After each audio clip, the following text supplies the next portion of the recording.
demonstrated, I have explained earlier, because showcases tangible progress in addressing localized challenges related to gender-based violence, women's empowerment, and conflict resolution within Kano State. It's also achieved. The project also highlighted the ability to adapt and effectively engage with specific local needs, paving the way for positive change. Despite all successes, no project, I'm sure you believe me, can exist without any challenge. Part of our challenges that we encountered during the project is one, language and cultural barriers. This hindered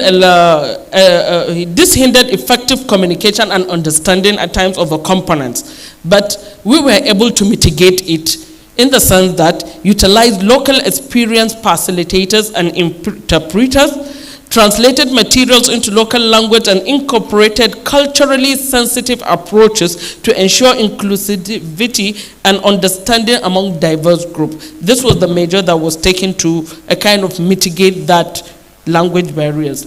Resource constraint is another challenge. Limited financial or logistical resources impacting the execution of some of the activities.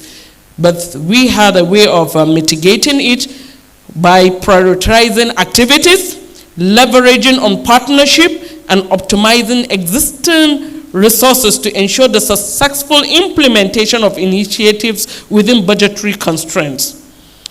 Another challenge is misconception within the community.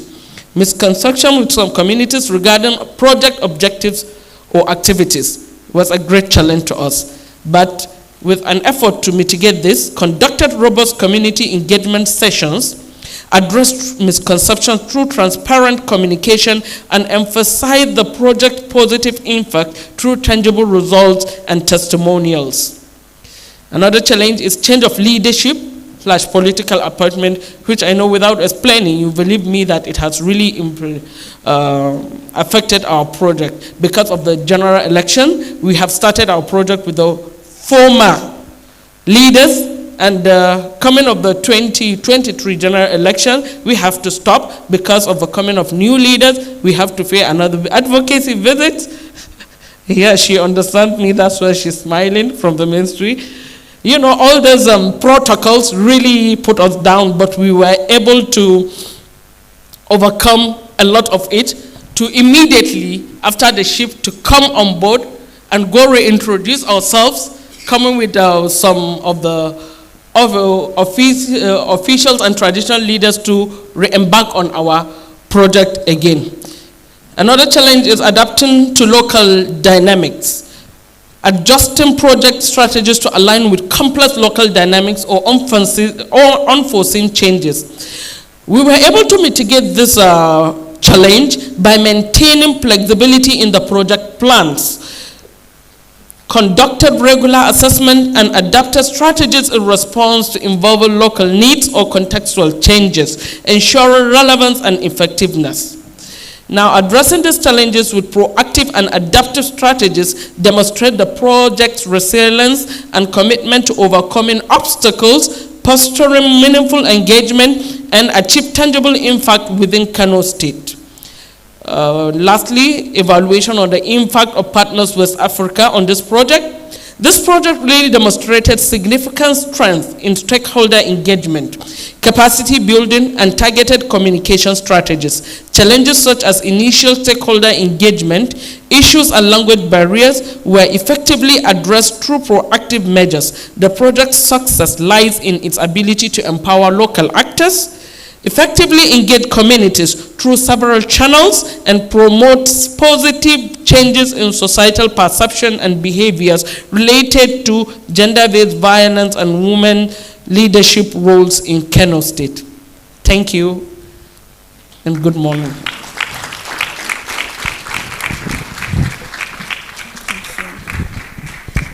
I think we can all agree that that was a very thorough project breakdown of what has happened in Kano State.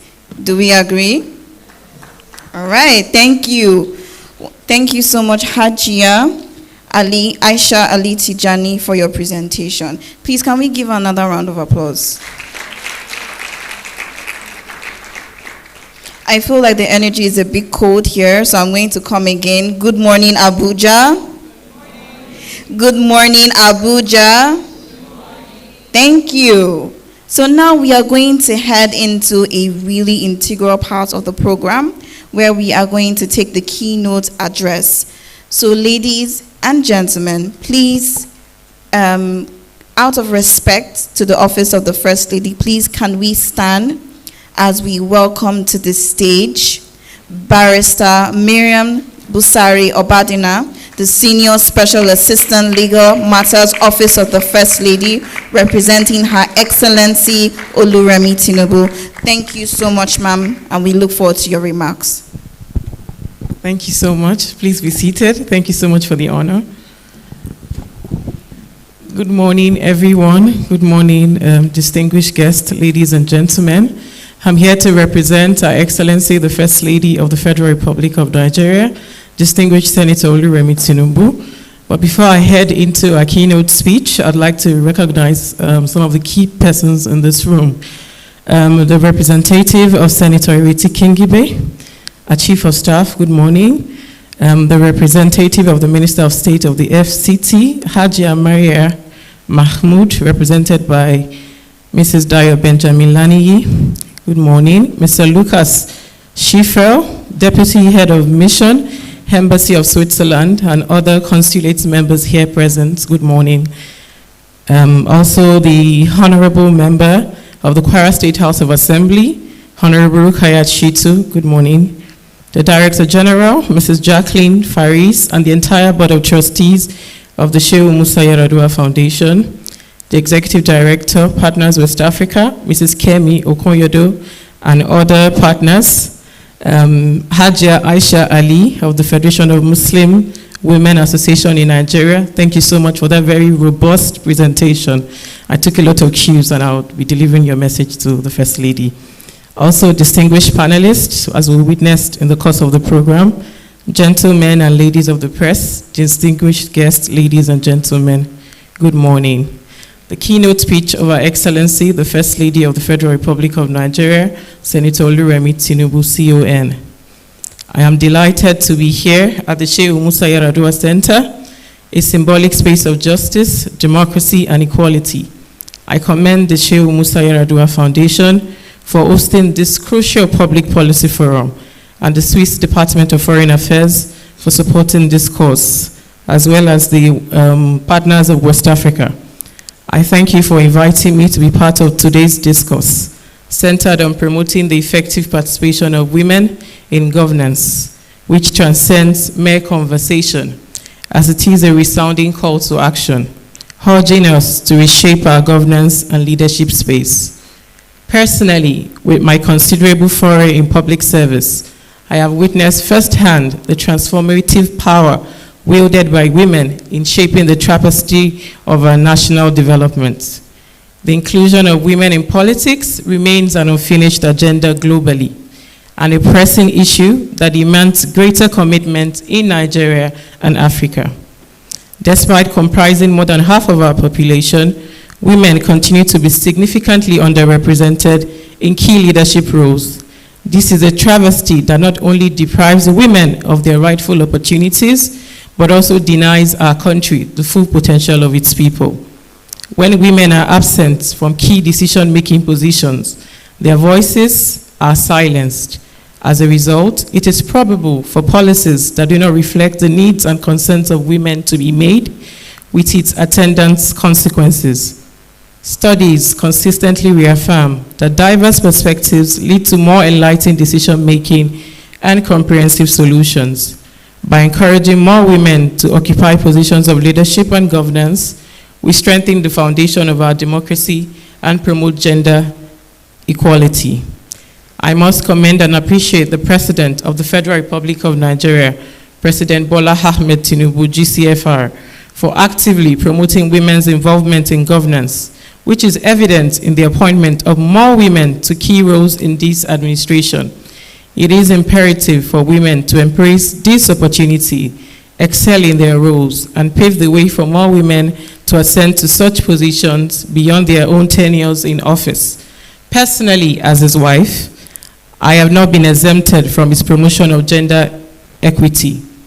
In our pursuit of a solution, we must be mindful of the multifaceted challenges that hinders women's advancement in governance. In Nigeria, religious, cultural barriers, and gender stereotypes are key mentions.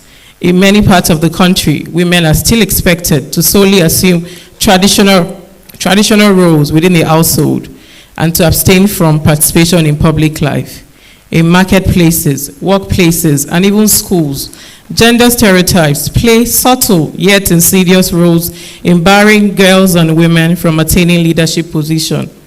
Therefore, we must adopt a multidimensional approach to promoting women's effective participation in leadership and governance. We must challenge the harmful gender stereotypes that pervade our society and inspire a more inclusive culture. Women should be provided with the resources and mentorship necessary to develop the skills and knowledge required for governance. Also, we should advocate for gender quotas in our organizations and government to ensure that women have a minimum level of representation, even as we clamor for equity. Let this forum serve as a platform for constructive dialogue, where rhetoric hatches into actionable strategies. Merely advocating for inclusion is insufficient. We must actively dismantle barriers and create pathways for women to ascend to positions of influence. As we deliberate on this important issue, let our motivation be the knowledge that our actions today help shape the world where our daughters, granddaughters, and future female generations will inherit. Finally, I hope that the discussions today will pave the way for a future where the effective participation of women in governance is not merely an aspiration, but an attainable reality. Once again, I thank you for your invitation. God bless you all. God bless the Federal Republic of Nigeria. Our Excellency Senator Oluremi Tinubu, CON, First Lady of the Federal Republic of Nigeria. I thank you for your attention.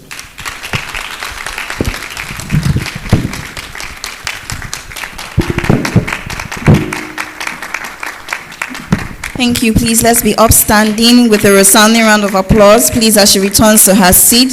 Thank you so much, ma'am, for those special remarks. We will definitely put them into implementation. Thank you, everyone.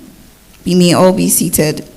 So, at this point in time in the program, I would like to please indulge us at the Sheikh Musa Yar'Adua Foundation as we take you through a cinematic experience and journey. We have prepared a video vignette specially for your pleasure, but also to provoke deep thoughts on how we can open up the space for women in governance, not just in Kano State, but Nigeria as a whole. So if the media team is ready, please let us play our video. Let her speak.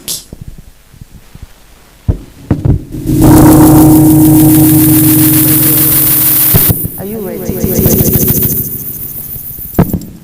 I'm not sure.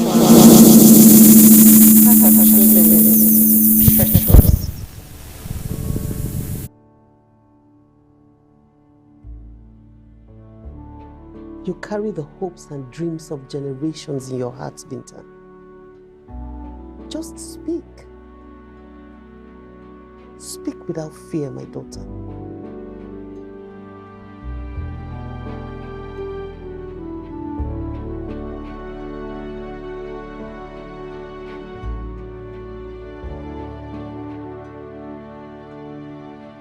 I should go later.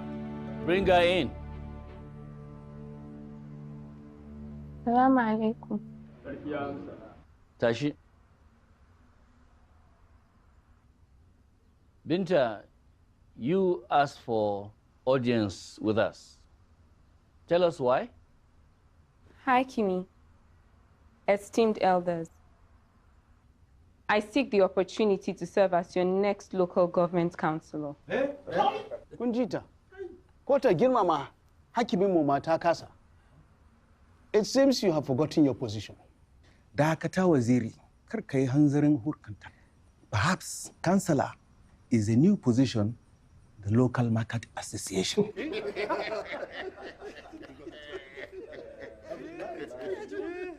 Keduvina, for too long you have gone against our customs. The roles are very clear. The woman's place is in the home, tending after her children and her husband, cleaning and cooking, not in positions meant for men. I mean, the nerve of you to declare your intentions to run for councillor? Yeah, Isa. Let her speak. May Mertaba, esteemed elders, I understand our deep-rooted traditions that have sustained us for generations.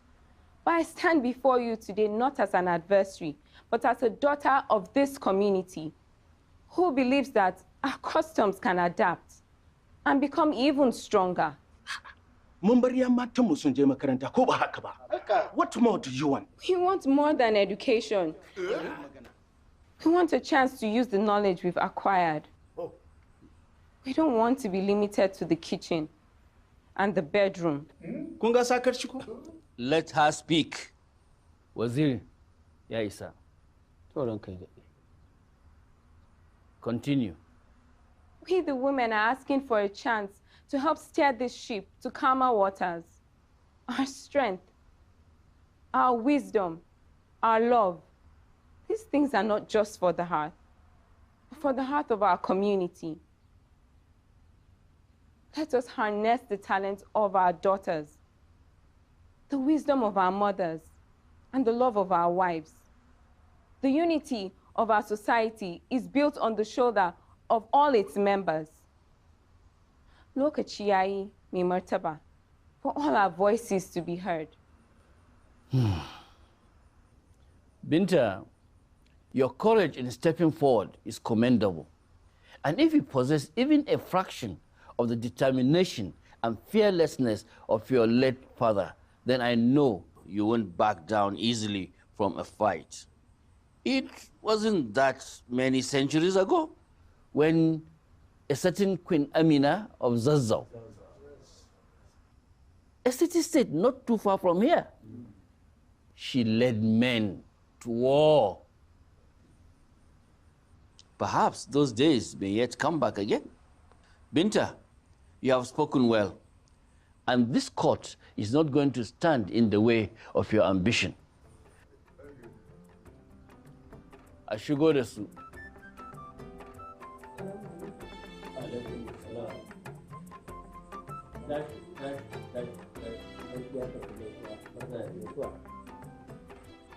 Binta is running for councillor, and I hope she has all your support.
Erudite panel.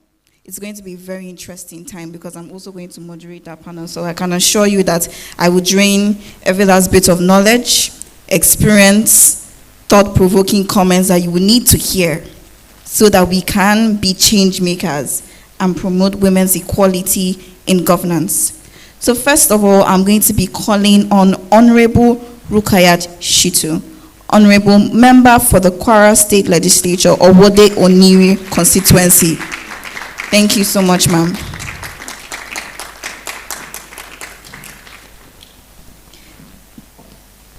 Then I am going to be calling on the representative of Hajia Saudatu Madi, Secretary General, Women's Rights Advancement and Protection Alternative, Zainab Abdul Rashid. Please a round of applause for her.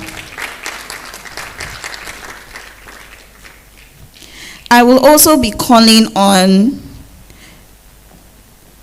Ms. Safia Muhammad Adamu, the CEO at Inclusive Access Synergy Limited. She's a consummate professional, and we look forward to hearing and learning from her vast experience. I have her CV right here. She gave it to me, and it is so long and so rich. So I'm going to use it today to definitely ask some questions. And then, of course, we do have Ms. Louise Auta, the Executive Director for Cedar Seed Foundation. Please, a round of applause for her. A round of applause for her. Thank you. And last but not the least, we have the program manager of our implementing partner, who have been of exceeding great help, and they have lent their expertise, their passion, their knowledge, their team towards ensuring the success of this program, Ms. Hadiza Usman. Please, a round of applause for these amazing women who are coming forward today to give us so much of their knowledge.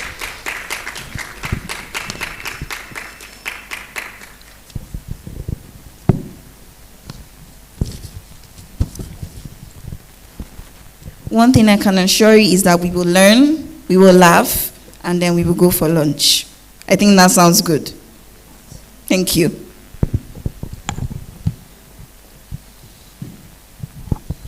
So once more, I would like to thank each and every one of them, the women on this panel, for coming today from different parts of the country, from Kwara, Zamfara, Abuja. Zainab, I know you're in Abuja here, so thank you all very much, and we look forward to learning from you. Please, a resounding round of applause for each and every one of them. So, ma'am, Honorable Rukayat Shitu, I'm going to start with you. Welcome once again to Abuja. I know it's been a very interesting and long period for you, so we do appreciate you being here. So you occupy a unique position, a young woman in the State House of Legislature, one of the youngest, if not the youngest, if the statistics are correct, at the State House. And the project itself started from Kano. We are working with the state mechanisms to ensure a level of equality in Kano State. So given the very terrible statistics of women's representation in Nigerian politics, how do you perceive the current barriers hindering one woman from actively participating in political leadership roles, particularly at the state level?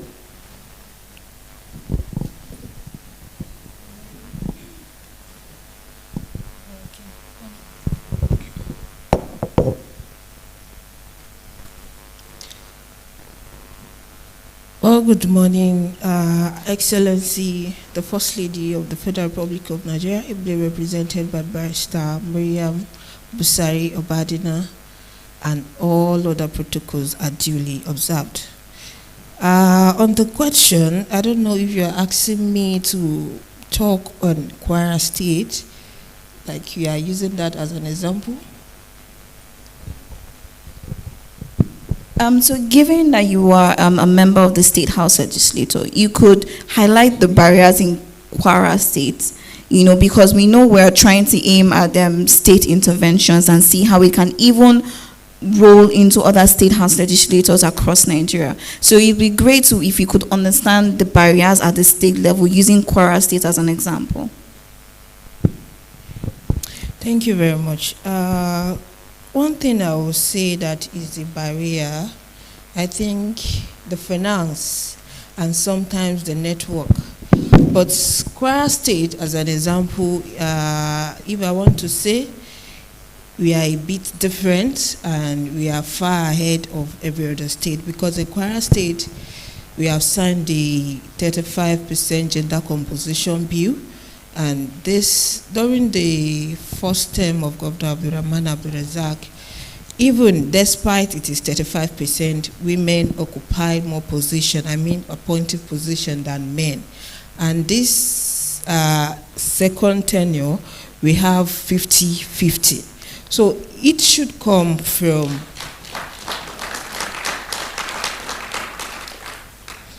I think if every state can sign this law, there will be a way forward. You know, this present assembly, the 10th Kwara State House of Assembly, we have who are commissioners, and now they are members of the state assembly. So while they were appointed as a commissioner or SA into the cabinet of the governor of the state, they were able to network and they were able to finance themselves, even though we have to sort for more support, financially, because you don't have all of the money, we must say. So there should be a way, there should be a room for more network, because politics, governance, you must network. So if you don't know how to network, you will lose so many things. So it's about interest of people, of your constituent, of those you want to represent. So basically, like I'm saying, it's about network. And if there is this network, a very substantial one, that people will see your value and they will be ready to support you. So all of those men, we have a lot of he for she in the state. Even the governor is a he for she person.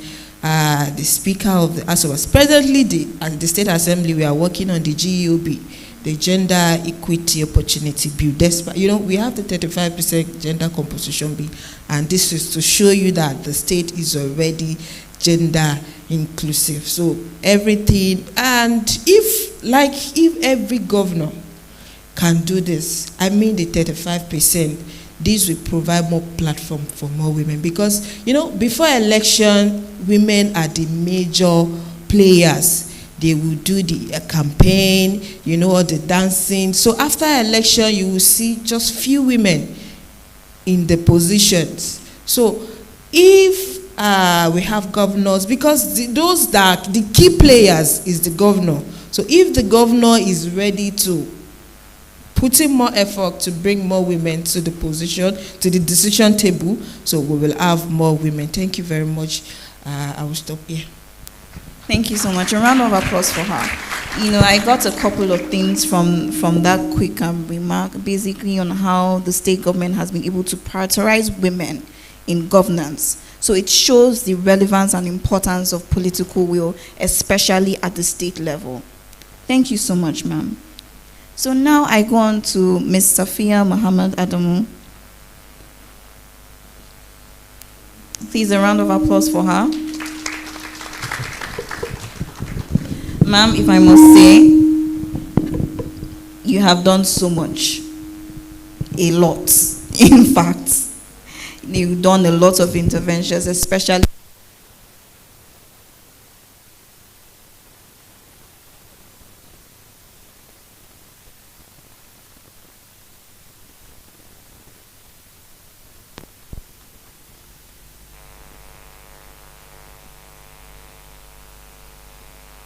be it government, be it cultural leaders, be it traditional leaders, be it enforcement.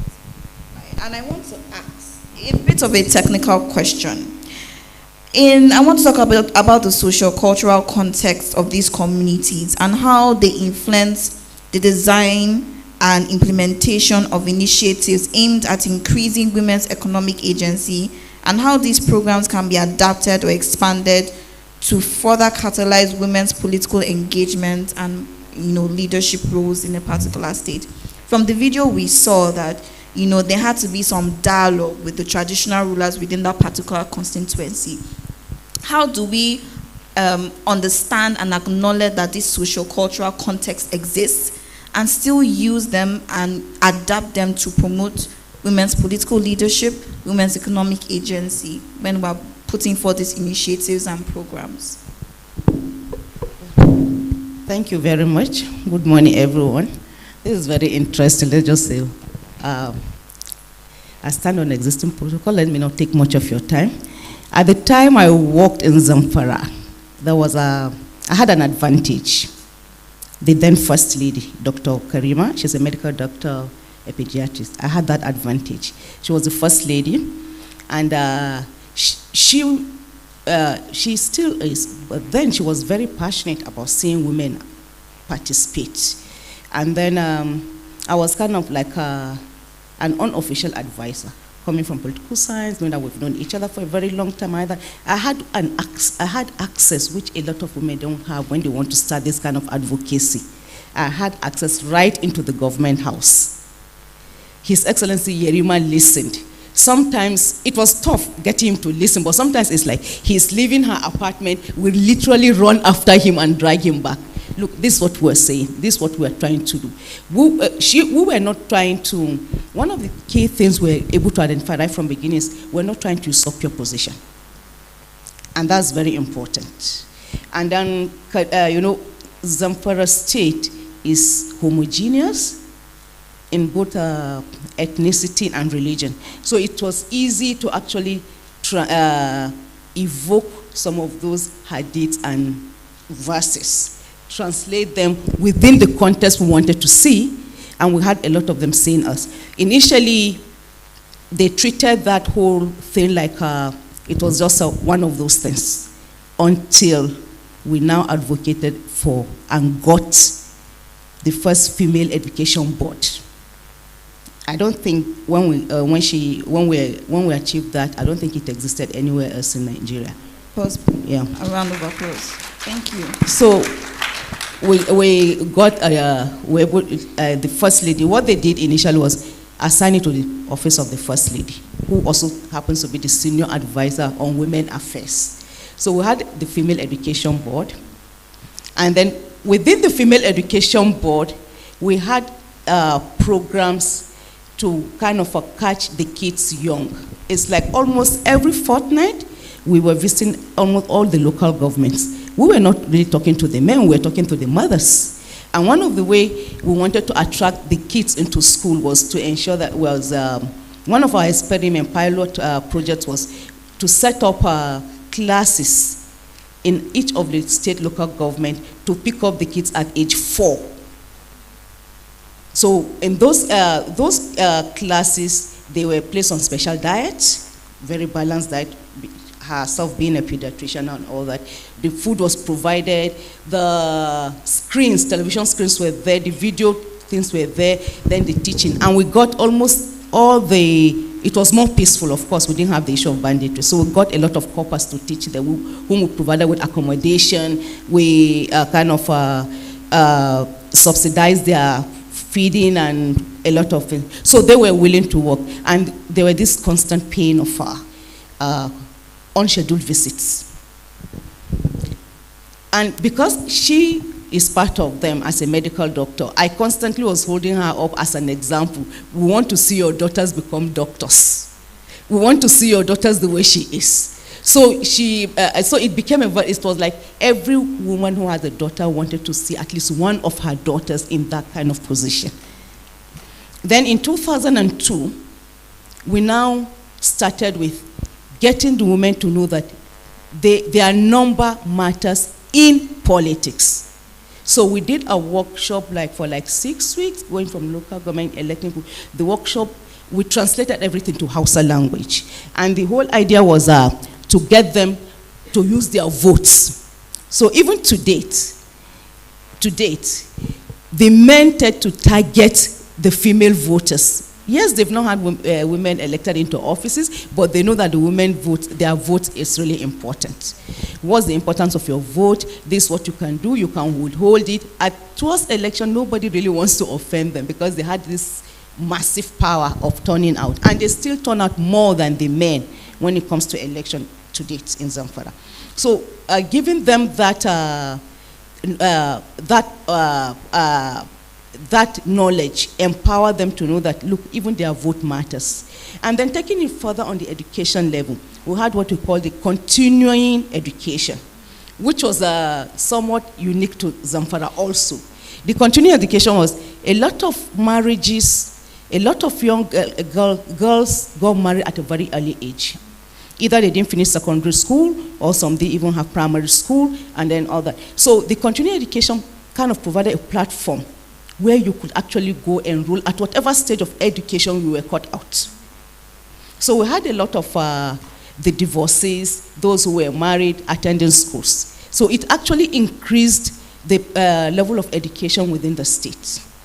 Hajakuli is late now, We had people like her, about 4 of them. She didn't have a primary school certificate. In fact, I think the children in the house used to laugh at when she comes, she joins them for lessons. From her, we're like, if she's joining children for lessons, she's learning A, B, C, D, and learning to read and write and all that. Why don't we also set up this kind of centers within the local government? And we got them. As at the time of her death, which was she died about 2-3 years ago, she already had a master's degree. She went to BUK. Then we had Saida. In fact, Saida at one was in the same class with her kids. And today she also has a master's degree. So when you identify tools within the strategy kit that you can use to reach out to the people, initially they didn't think it was going to get that far. But with the education, with that female education board, and one of our undoing, it would have been good, is great, but given, I think UNICEF didn't really think about it, because we were still trying to, let's try to institutionalize this thing. And then suddenly there was this, they wanted to give technical support. And now the women were like, no, this thing has to go back to the Minister of Education. And we didn't want it in the Minister of Education. Being in the office of the First Lady was more effective. So it was a struggle, it was a battle, but the important thing is that we were able to create that awareness within the women. They may not come out to say, okay, we want positions for now, but we know that sooner than later, it's going to come up. And they are going to keep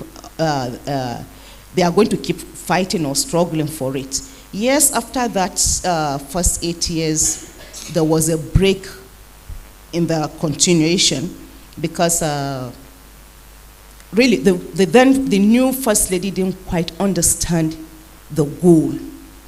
So it became synonymous with Office of the First Lady. It was like a project you take over, and it was for you to do as you like, the budget and all that and all. So it didn't really work during that period. And, well, even the last one, it didn't really work. But we are hoping that with this new governor, because he's also he's somebody very exposed, somebody very worldly. We're hoping that he will pick it up again and then continue from probably where we stopped, and then the education board can now enroll more. And you know, one of the things that was interesting about them, my mom is a retired head teacher. When in Kaduna State, there were these boarding schools. What you do is you pick the best first 2-3 girls from each local government in the primary 4, put them in a boarding house, give them a massive and intensive training, and they sit for common entrance, and then they go to school. So we replicated that also in Zamfara.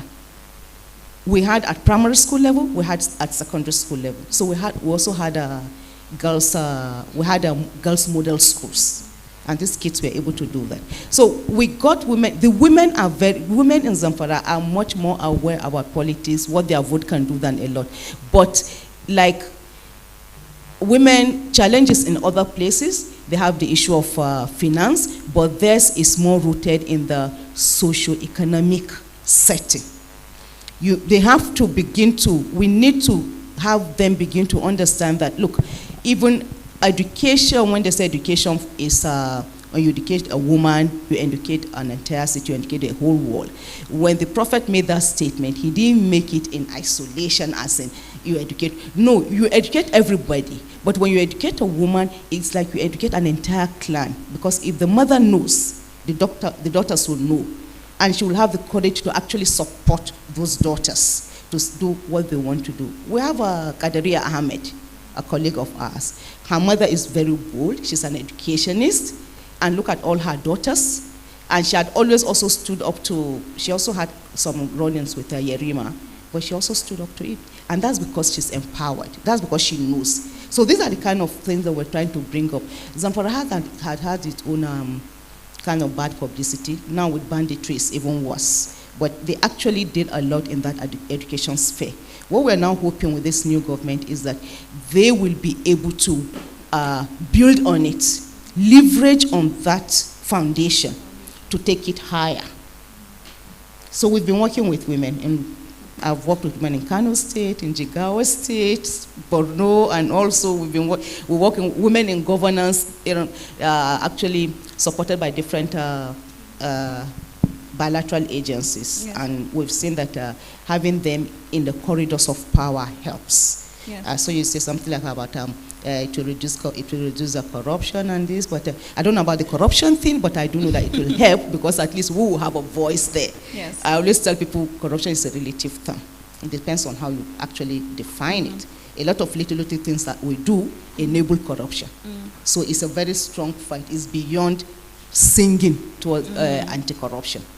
It's understanding the concept of corruption and where are the enablers of corruption. Until we do that, every noise we make about corruption is just going to go over our heads. I hope I made any sense to you. You made a lot of sense. I think the applause can speak for itself. Thank you so much, ma'am, for that very erudite response. Now, I go on to Ms. Louise Outer, the Executive Director for Cedar Seed Foundation. Yes, ma'am. Okay. So you have been a prominent advocate for disability rights and women's inclusion in government, having run for office yourself, right, and being a foremost spokesperson for vulnerable and marginalized groups. How do intersecting factors such as gender and disability create unique challenges for women who seek political representation? I expect a very interesting response because you run for office before. Yes. Yeah, thank you so much, Nafisa. And please permit me to see the already established protocol. My name is Lois Outa, and I'm representing Cedar Seed Foundation. Yes, I ran for office twice. And the first, thank you. And I'm the first woman with disability in Nigeria that ran for elective office twice. Among 4,080 candidates in 2019 here in the FCT. Yes, I lost the vote, but I have won the process in different perspectives. First, record was broken, history was made, and many women with disabilities were inspired by my action. Having said that, as a woman with disability, we go through triple jeopardy. We are jeopardized in triple ways. One, being a woman. Secondly, being a woman with disability. Lastly, the society that has a lot of challenges and barriers that are stopping us to live an independent life. And as we all know, 15% of Nigerian citizens with disabilities are women and girls with disabilities. We are treated as third-class citizens. Third class. Because of these various barriers and challenges. And these barriers could be infrastructural, it could be attitudinal, and institutional. And when I talk about institutional, we're talking about the legal frameworks that we have, the laws, the policies. What are those policies saying? Maputo Protocol, Article 7, states that women and women with disabilities have the right to vote and to be voted for. Same goes with Article 44 of the CEDAW legal framework. Article 29 of United Nations Convention on the Right of Persons with Disabilities also gives us the right to participate in the political sphere. And Section 30 of Nigerian Disability Act also mentions that citizens with disabilities have the right to vote and to be voted for. And in this important policy of Nigeria, it has also stated that 5% of every opportunity should be given to citizens with disabilities, especially women and girls with disabilities. We need to keep reminding ourselves about the significance of implementing these laws in the lives of women with disabilities. My colleague here, Kenan, is here. She was the past chairman of Plateau State Disability Commission. And she did well. We are capable, we can do the job exceedingly well if we are given the opportunity and the support. So having run for office in the FCT, there were some challenges ranging from language barrier, ethnicity, religion, gender, and inadequate funding. And also infrastructural barrier, because during campaign, I could not go to some places. There are some grassroots areas that you had to cross a river. And at that point, I had to stop. That's an infrastructural barrier to me. Is it attitudinal barrier? I'll never forget when I was on a live radio interview with my male counterpart. 3 of us were both running for House of Representatives. And a live call came in. And the person said, yes, he believed in the 2 men, but for me, I should go home and sleep. What does that mean? So these are the attitudes that we need to change. We need to have a mindset like Auntie Dayo, the mandate secretary of the FCTA, the first mandate secretary, who is very, very disabled friendly. In everything she does, she must make sure she includes issues of persons with disabilities, particularly women. In this her new office, she has a department for women with disabilities. We need to have a mindset of organizations like Mercato Foundation, Yar'Adua Foundation, Ford Foundation, and other donor agencies that always ensure they fund organizations of persons with disabilities and they participate fully.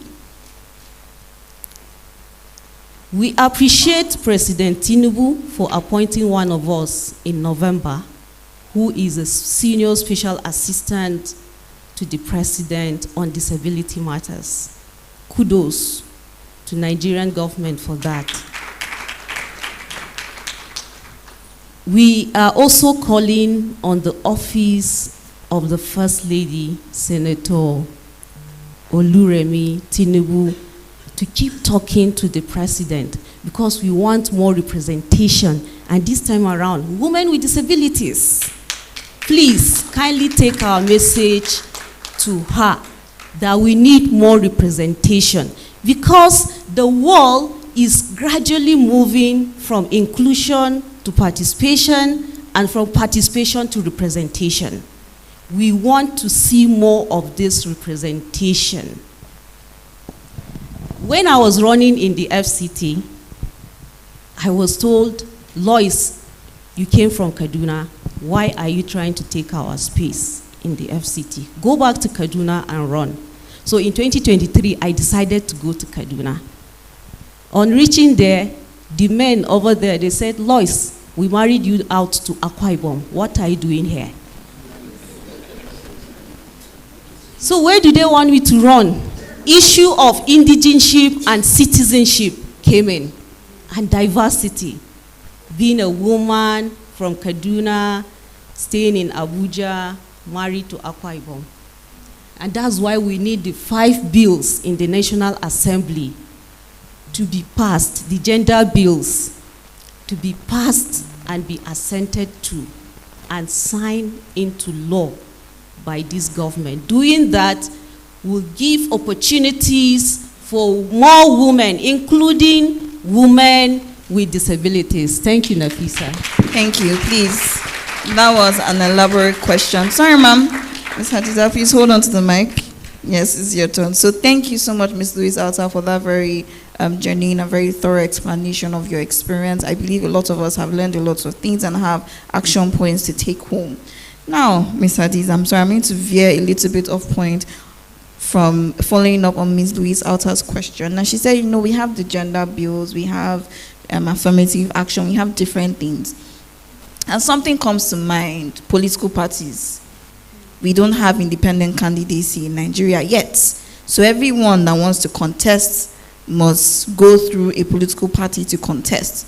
But if you look at these political parties, there is no affirmative action for women within the parties. And I believe that this is a strategic point of action, right? Not just at the state level, but on a national level as a whole. Please, could you tell us what you think in terms of how this can promote effective participation of women in governance? Okay, thank you very much, Nafisa. Good morning, everyone. Thank you for having me, and please permit me to stand on the established existing protocols. Talking from our experience working within this space, working with women, it's really important that we on what has come before. And what I mean by that is mentorship, knowledge sharing, and lessons learned. I think what we haven't been doing very well as women is to trickle down our knowledge to the upcoming generation, even within our space. You won't begin to understand how important that is. We have so many women in this room, and I know you invited a lot of students, and it would be interesting to know how many of them even know how to register in a political party. How many of them are card-carrying members? Do they know the benefits? Do they know the significance? Is it only their voter's card they're carrying? Do they have intention of knowing and joining a political party? It will interest you to know that most women we've engaged, we do not even know how to commence the process. There is no mentorship within the process. Very few of our senators, House of Rep members who have been elected into office actually have been able to pass down the knowledge, the lessons they've learned, the challenges they are facing within the space. So how can we learn, how can we run, how can we encourage and motivate each other, and how can the next generation begin to have the courage to actually run and take position within the leadership? You can see that a lot of people are discouraged. And working in Kano State, where we've been advocating for several years for women's participation in politics, running several programs to try and get women involved in the voting process, and at the end of it, not having even one woman being represented in Kano State. Of course, it's disheartening, it's discouraging, but it doesn't end there. What we've learned is the time to engage is now, not tomorrow, today. You continue to engage, you continue to motivate, you start planning for the next elections today. You bring out the success stories we have, you share it, various languages across several communities, grassroots, you escalate, and you make sure that those women, few of them who have been successful and feel that, oh, we've retired, they come out and speak. And you engage with our traditional leaders. We're so lucky in this project to have engaged with His Royal Highness, the Emir of Kano. He has been very, he has given us that space to engage with people within his circle, to bring them out, the men, to have conversations on why women are very instrumental in the political space. So having those actors come out and advocate for women's participation is very significant and very important.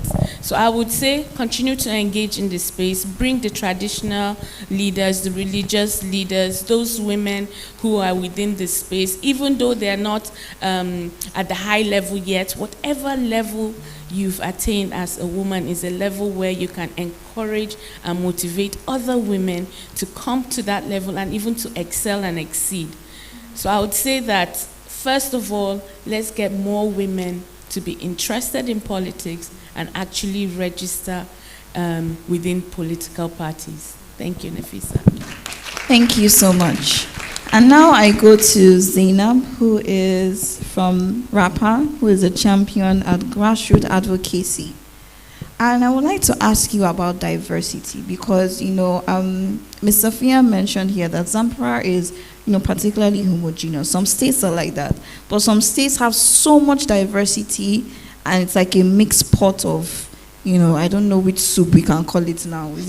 Can't be ogbono, maybe egusi, or maybe okra, vegetable okra possibly. That's what we're referring to. So mixed up with different people from different ethnicities, different religions. Maybe a Lagos state actually, because everybody comes to Lagos and everybody comes to Abuja.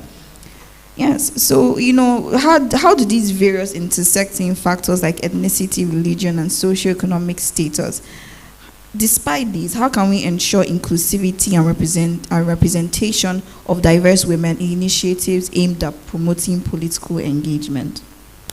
Thank you so much, Nafisa. Good morning, everyone. I'd like to stand on existing protocols. With the work the Women's Rights Advancement and Protection Alternative, RAPA, has been doing over the years, it's evident that with partnerships we've fostered, I'm happy to have this great panel with me because virtually all on the panel have worked with RAPA. And I'm happy to also really commend and congratulate the youngest legislator from Kwara State, who was part of, the engagements we've had through our partner organization, International Women's Communication Center, IWCC, during the course of the implementation of our integrity and accountability project on electoral issues in Nigeria, funded by MacArthur Foundation. And so I'm happy to say that part of what we need to do as a collective to ensure women's inclusion and participation in politics is collaboration. Collaboration from every level, starting from the grassroots. We need to understand the dynamics going on in the grassroots, understand their mindsets from every sociocultural dimension. Going by homogeneous societies like Zamfara State, for instance, I'm happy she's here and she can testify to the fact that recently women are beginning to show interest in political participation aside the voting process and being the majority of the voters. 2 women have recently aspired to political position in Zamfara State, thanks to the intervention we had recently with our partner organization as well, Advocacy Nigeria, championed by Hajia Saudatu Sani. And so we're beginning to see that the more you engage from the littlest levels, the more people begin to understand their rights. They should understand that they have a right to vote and also be voted for. That's where women and girls get it wrong. When you have a classroom, for instance, and the children are made to understand that, okay, the class monitor position is meant for the boys, while the assistant is meant for the girls. You're beginning to shape the mindset of a little child as a girl who now grows into the society, or even the boy, believing that, oh, it's a matter of rights for me to, as a boy, to be the leader, while the girl, if need be, can only be the assistant. That's kind of, unconscious, training given to children from that level, trickles into the society, and that's the kind of thing we're trying to change with the approaches we use in intervening in such issues. We all know that women in Nigeria constitute about half of the population, and have you ever thought of it that marginalizing this number of women in national and state or local level decision making is like doing yourself a disservice, because when voices that have issues to be brought to the table are not being heard, when those issues do not come to the front burner, how does the government begin to tackle them? If the representation is not representative enough, allow me to use that word, how would we get the burning issues on the top burner?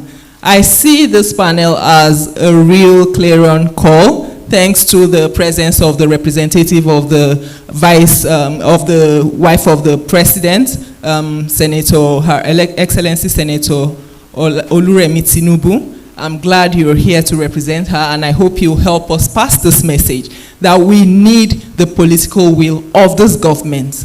Aside the work that all of the NGOs and CSOs are doing around ensuring inclusion of women in political participation, there needs to be this political will that can drive it further to evidence the change we want to see. We cannot just, begin to say, okay, at local levels, at state level, at the national. It doesn't just start and stop at the national.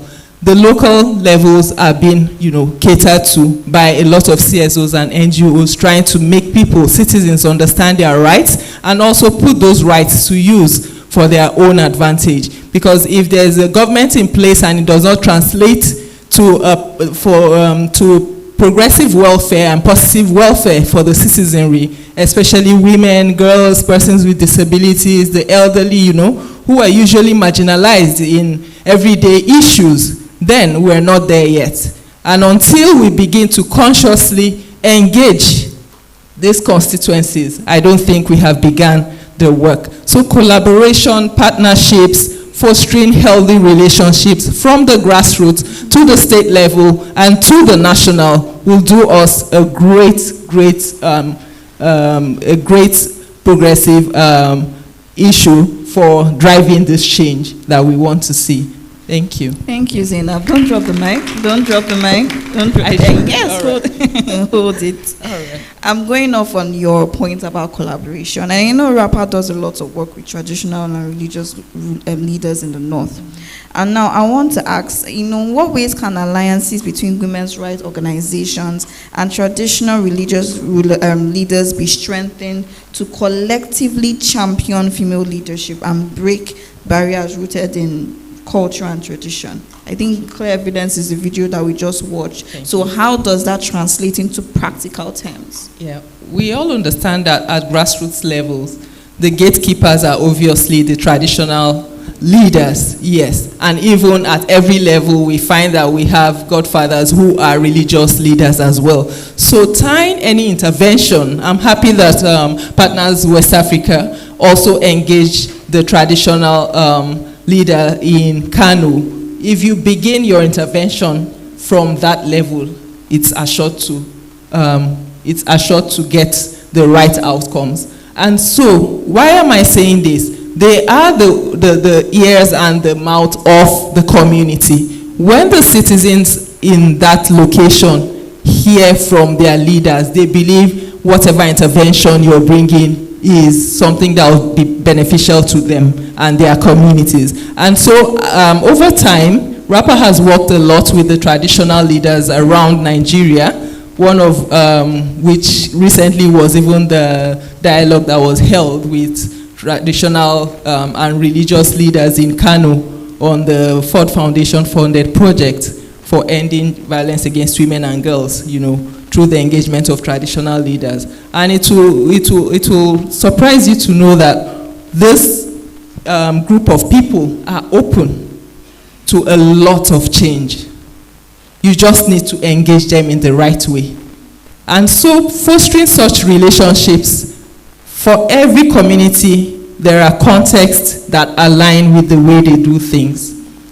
One of which, one context that is universal is the fact that women need to understand, and even the men, because of the patriarchal society we find ourselves, need to understand that they have a right to vote and they can also be voted for. Thanks to the video we just watched, that is exemplary.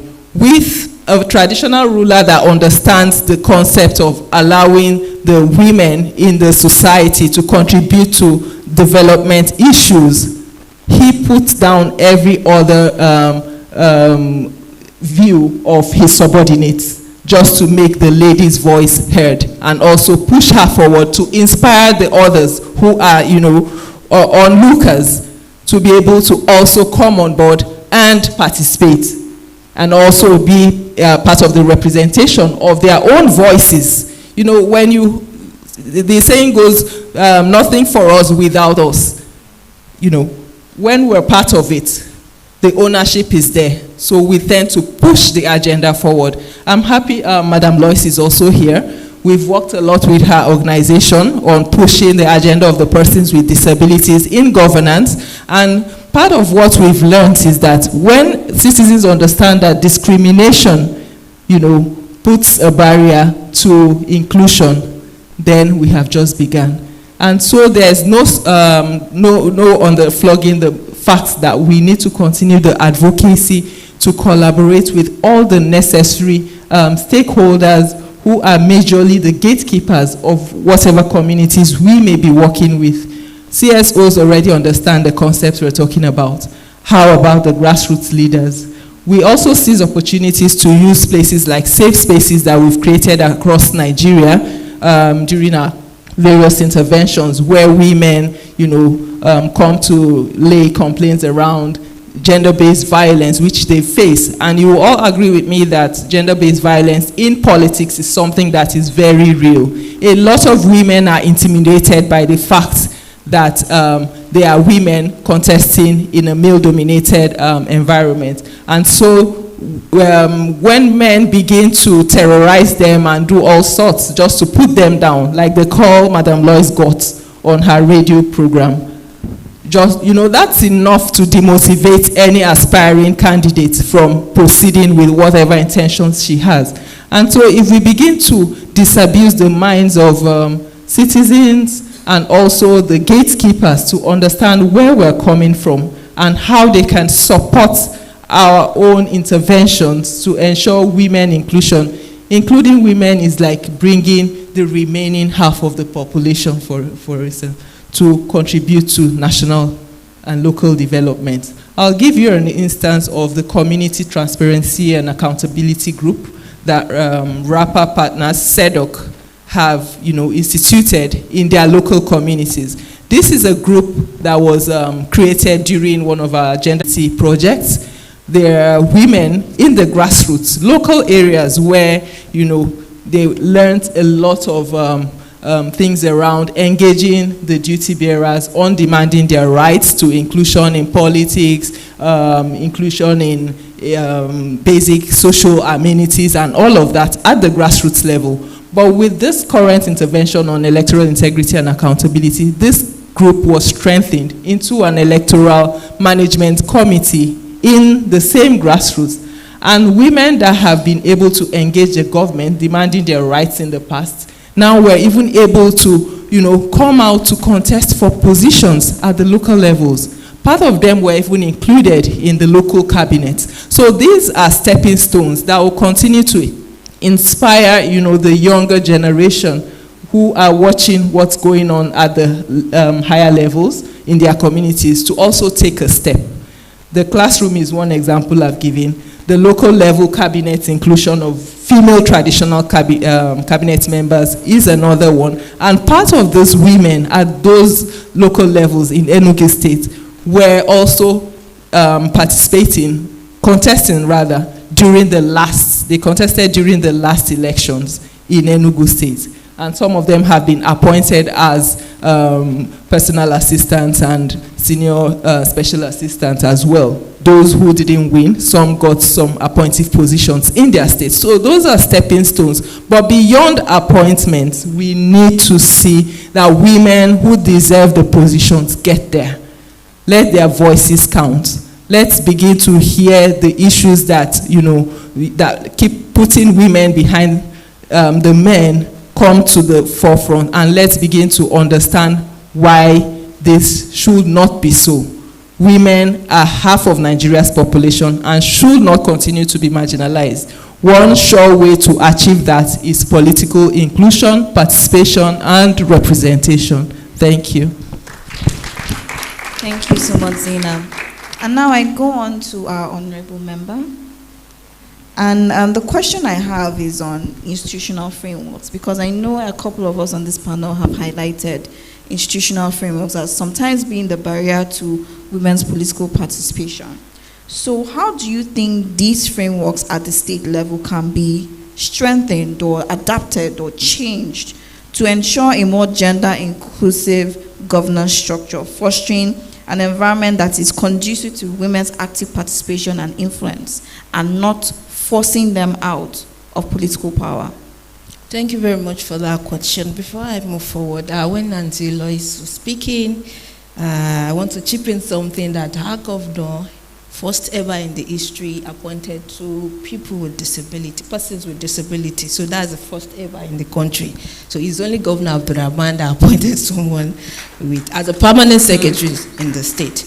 To the question, I remember when, after election, before we were inaugurated to the office, I was with the governor, and he said, Rekia, you are here now, what next? What next he was asking then is, how are you going to use that space to explore more? Because your transition matters most.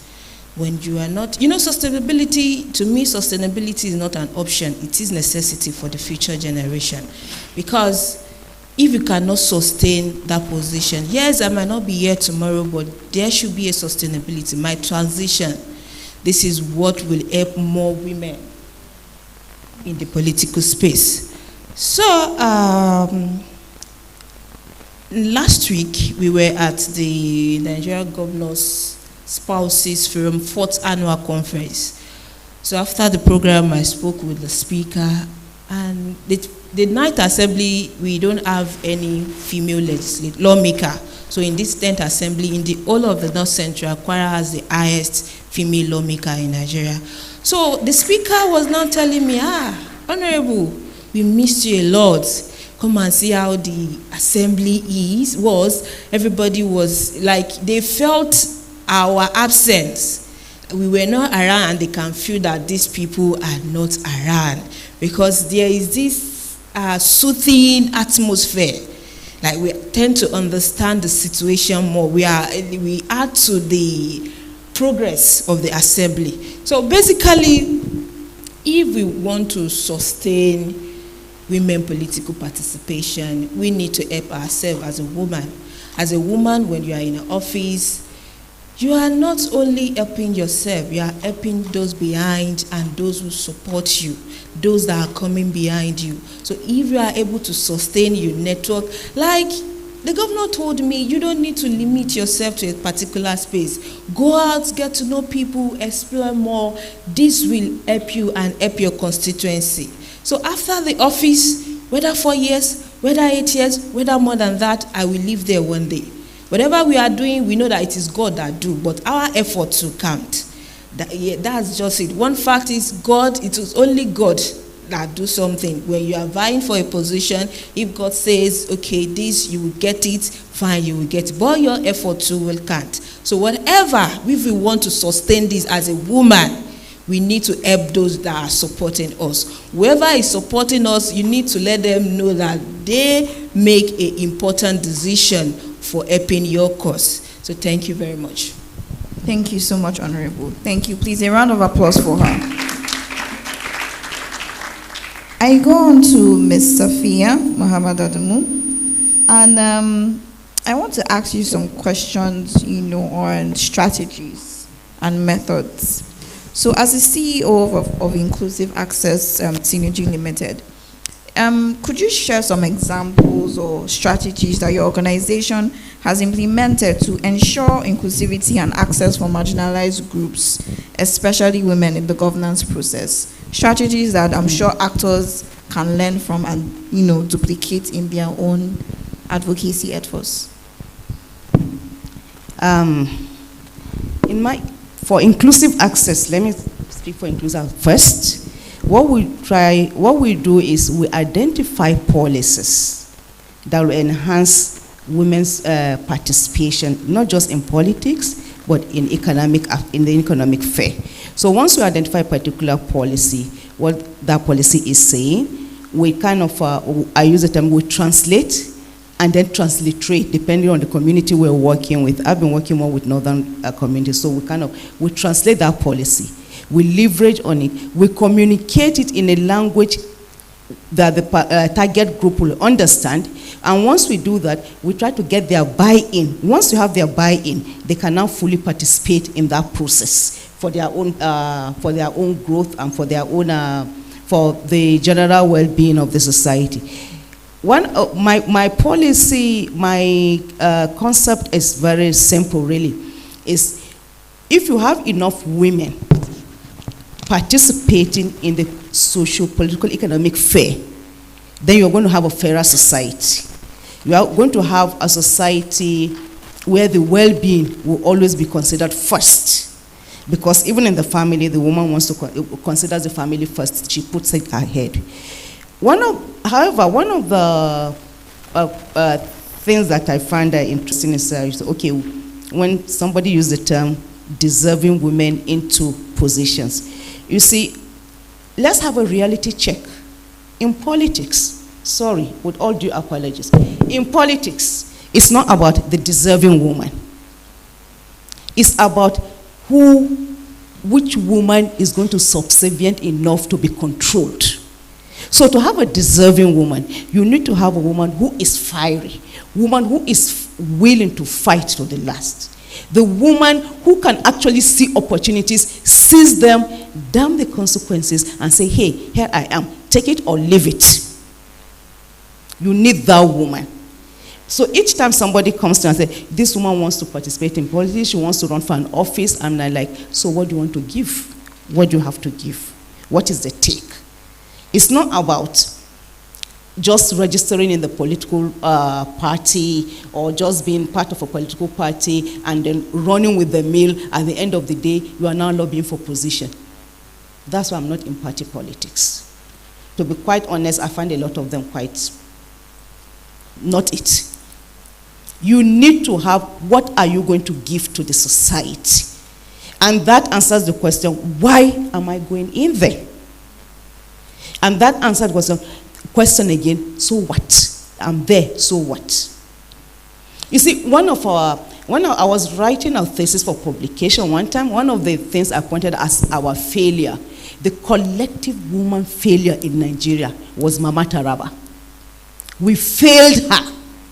The women failed her, and they failed her woefully. And you know what? The political party failed her. She was the only gubernatorial candidate who was fighting a legal battle. None of the governors landed in that state to help her fight. In Osun, 6 governors landed. In Ekiti, how many governors landed to help fight the impasse that was ongoing?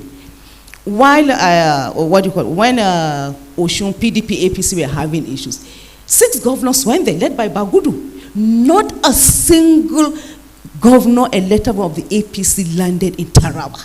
She fought her battles alone. And you know the sad thing? I did not see any woman group there. The women just folded their arms and it's like, let's not rock the boat. And as far as I'm concerned, she won that battle. She is the only, God rest her soul, the only political office aspirant who to me won, because she's the one we should be looking up to. Let's borrow a leaf from her fight. She fought them to a standstill. That she didn't eventually get the position, it didn't matter. But she made an impact. She is the reason why other women are thinking they cannot aspire to be governors. We need to check the political sphere. Are we reaching out enough? Do we have the network? Do we actually build that network for the women to say, I have both the men and the women on my side? Because you can't say because you have the number as women, you are going to win. You need them to be on your side. And if they're going to be on your side, you need to win their respect. Not pamper up to them. Win their respect. Let them see you first as a person, as an individual. Let them look at you, not as a woman, but as a person with a brain between the ears. So that when you open your mouth to speak, they listen. So when they listen to you, they know you are not speaking because you are not speaking from the point of being a woman. You are speaking because you are a human being. And that is equality. That is equity. That is equality.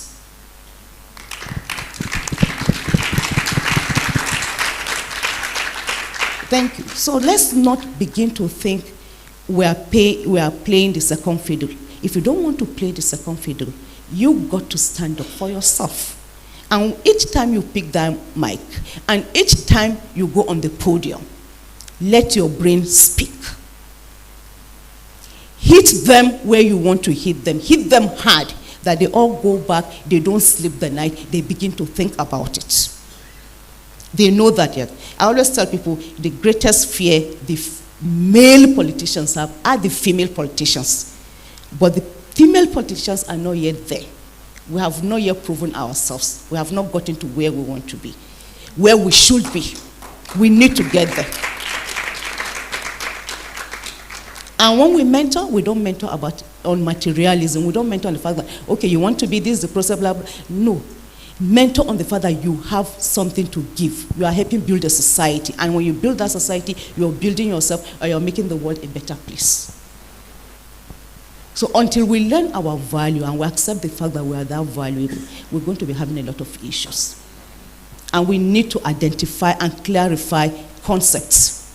The concept of mentorship, the concept of support, our advocacy, we need to clarify them and translate them to a language that the target groups understand. Once they understand, you get their buy-in. And if you get their buy-in, believe me, they are unstoppable. They will get you where you want to. And you know what? We're going to wake up one day and we'll have a female president in Nigeria. You won't believe what I believe it. Thank you. Thank you so much, ma'am. That was a fiery response. Before we quickly go on, Honorable Kaya wanted to quickly chip something in. Yeah, sorry, please. I just remember. You know, one thing that I think is hindering women political participation is our cultural conception. You know, we are advocating for more women in the political space. And as a woman, we need to get our information right. We are not here to compete with men. We are here because we want it to be a shared responsibility. So if you are trying to put yourself, I'm fighting a man, we are against men, they are doing this, that's not a goal. Seriously, to me, there is more to this job than we are being pushing. They are pushing us behind. Seriously, to me, it is never a goal. And as a woman, we need to learn how to think ahead, because this is what men do. Men does. They think ahead. As a woman who is in the political space, you need to have the ability to think ahead of the time, like what is going to happen next. Okay, if this thing happens, how am I going to do this? Because we can't always win. But you must be able to know how to navigate through all of those challenges and obstacles as a woman politician, because this is what men are doing, and we feel like they are doing it right. So if we also want to do it right, we must act right, think right, and represent right. Thank you very much. Thank you so much, ma'am. I go on to Ms. Louise Alta, and I'm writing off a contribution by Ms. Sophia, talking about support networks. I think support networks in politics, mentorship in politics is extremely important, and cannot be overemphasized. Now, how can we establish, so this is a clarion call to different categories of people in the room. We have CSO networks, we have government ably represented here, right? We have individuals, we have private sector individuals.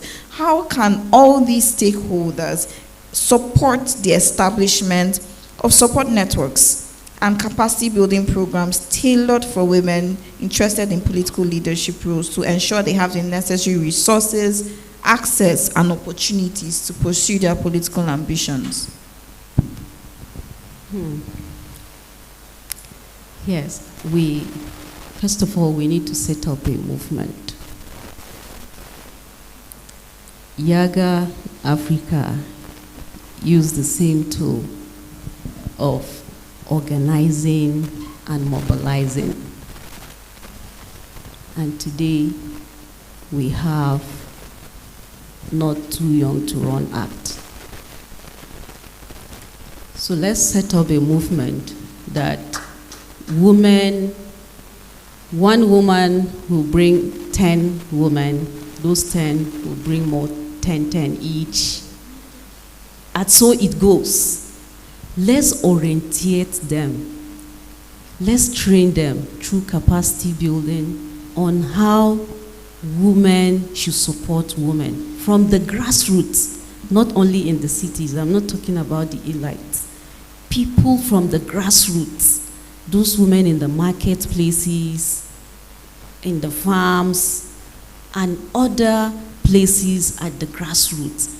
Let's begin to embrace them and form a movement that will be able to change their mindset, that when you see a woman running, support her. That's the first strategy.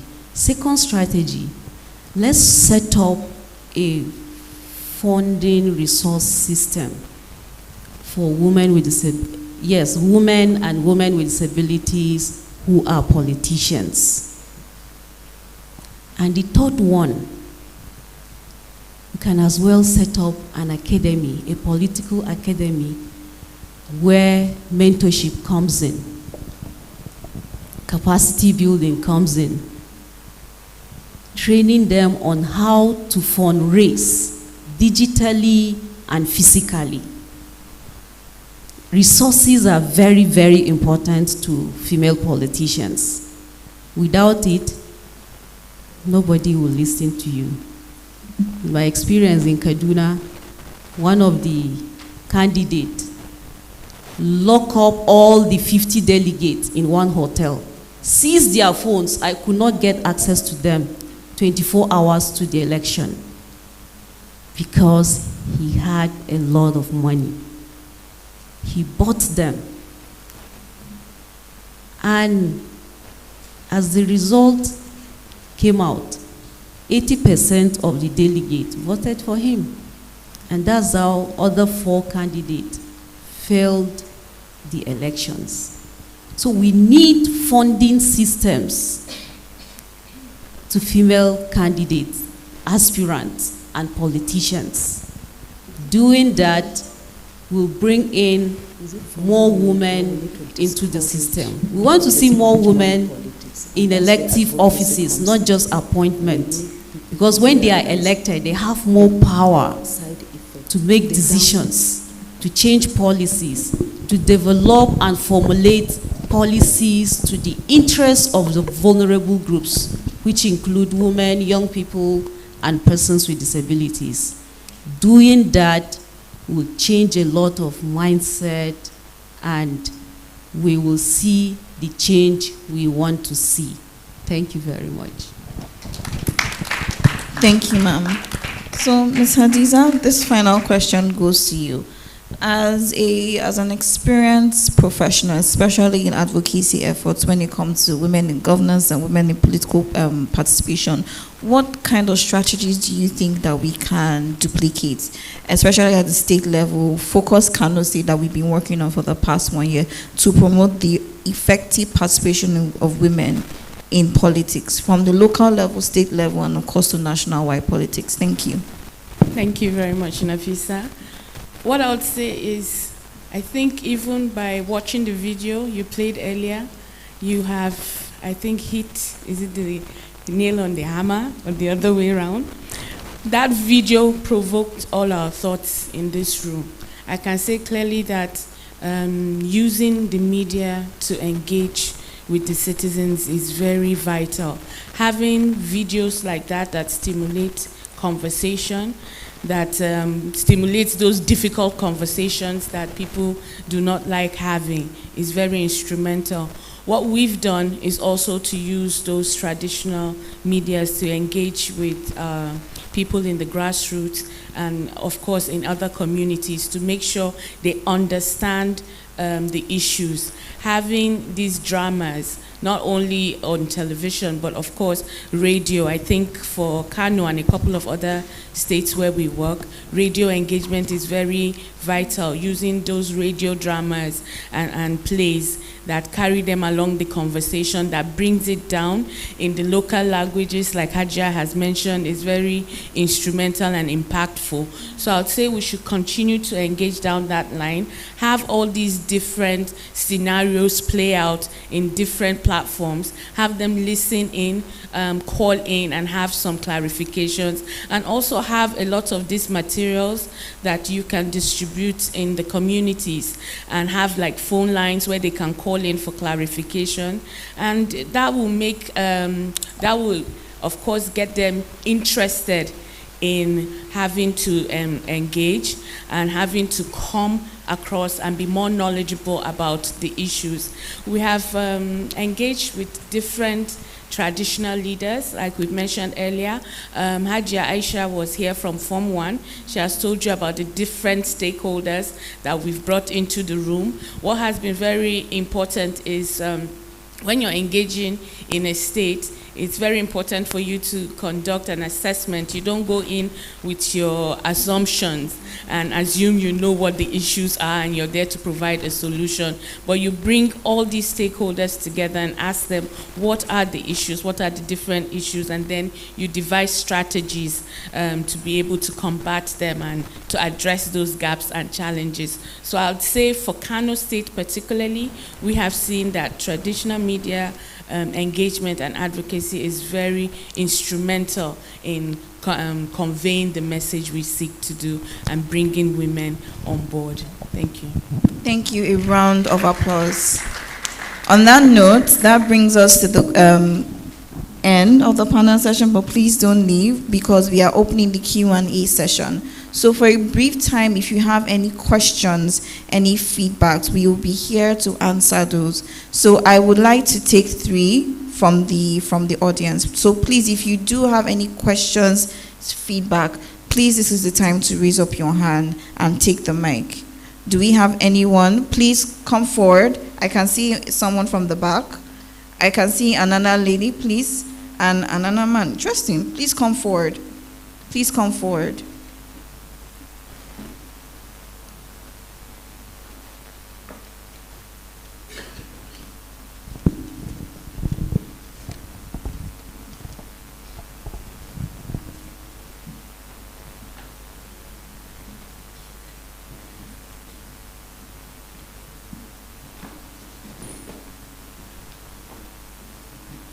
Okay, we actually have 4. So, hello, Sam, please. You are the first that raised your hand.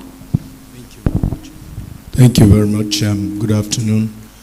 I want to stand on the existing protocol. My name is Dr. Jonathan Meangwa.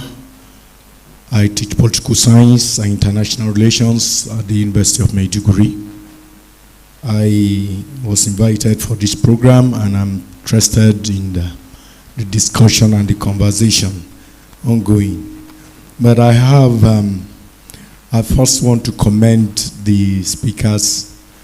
I had listened to them adroitly and I have been thrilled by the conversation, the ongoing discussion. Particularly the woman that spoke about Zamfara State. I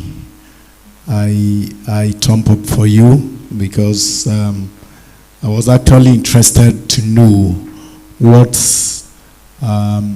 your organization is doing about girl-child education in Zamfara State, because that is the primary thing when you talk about women participation.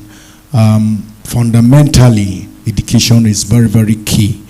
And especially in northern Nigeria, if you take statistics of girl child out of school in northern Nigeria, you find out that there are more than the men.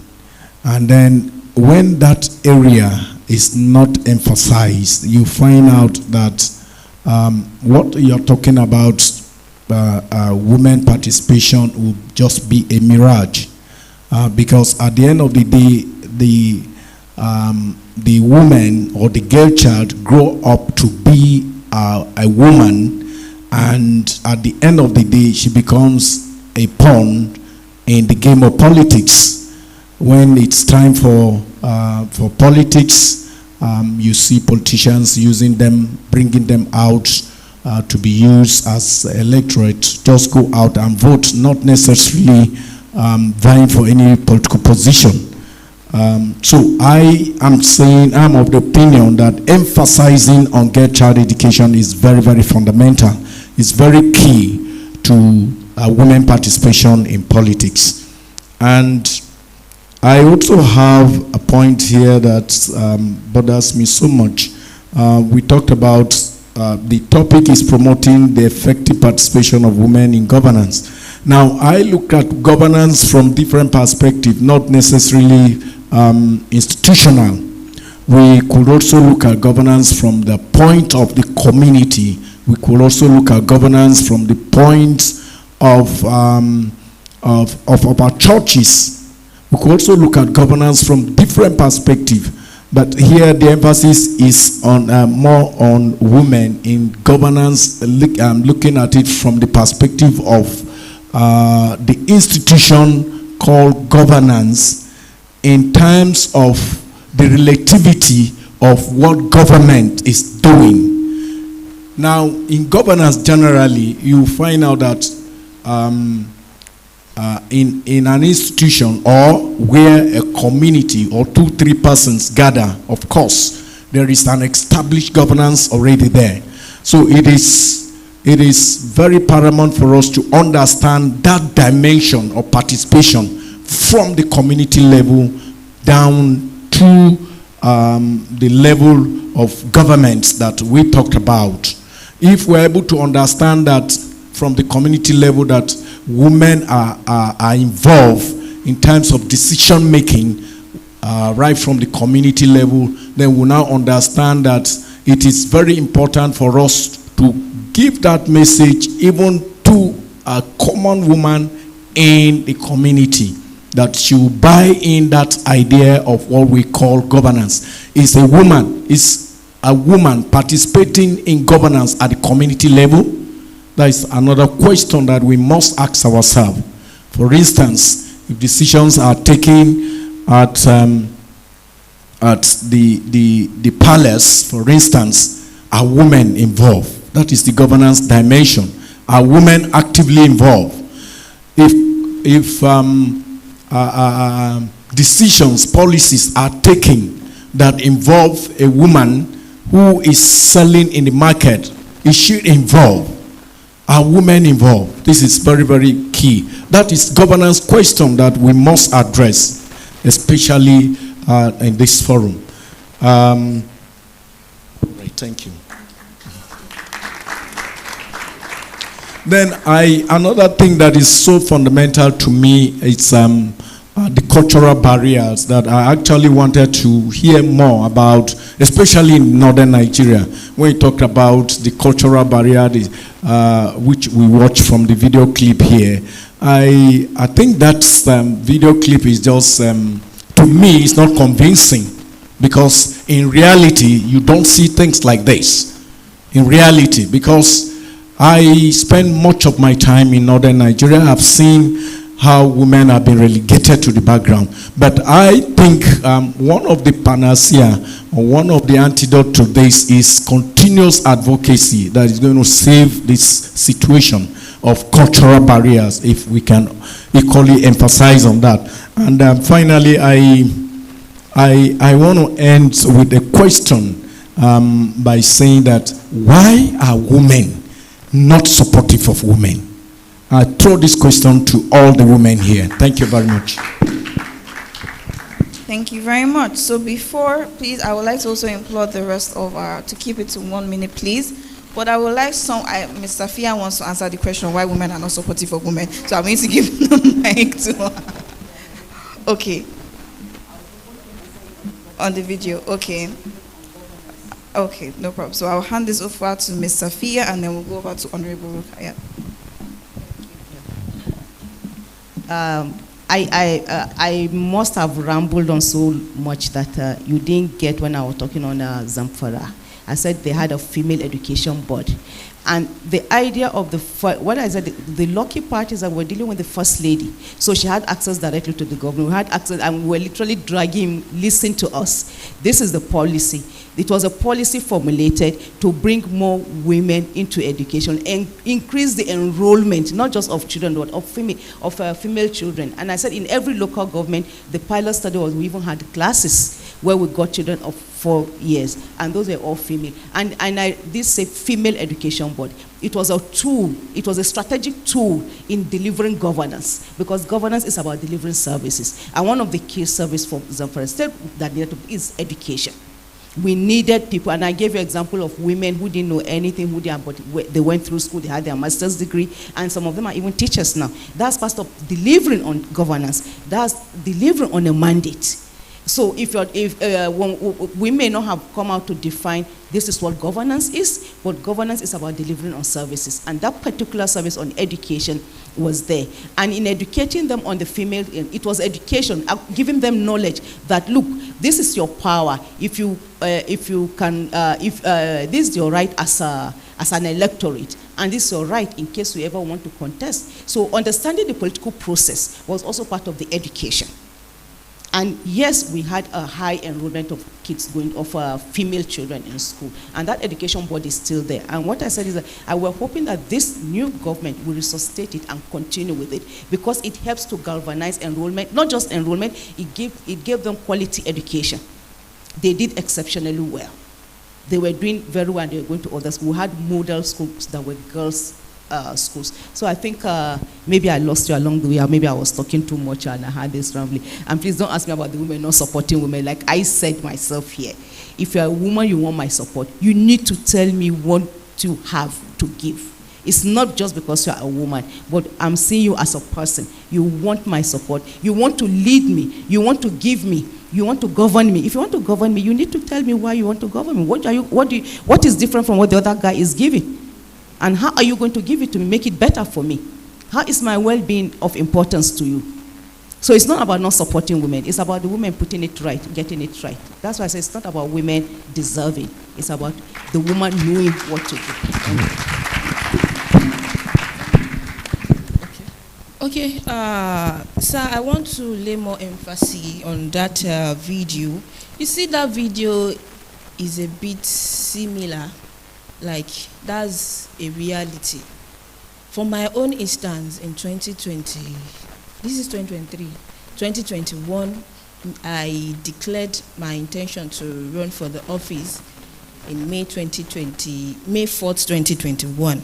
And I know before that, I have been active in the political space for a while. I started voting since I was 18 years. And I'm a bit active, do a lot of behind-room work for my party, APC, despite being a journalist in the state. But I was called that, see, you've been doing a lot of things. You can come out, you can contest. I said, me? At this, our mom told us something, speak up. So this is what I was told to, you need to speak up. At the beginning, people see like maybe I'm just using it to cash cruise. Maybe I'm just using it to make myself permanent in the state. But gradually, when I kept on letting people know that I understand this job, I see that they later embrace me.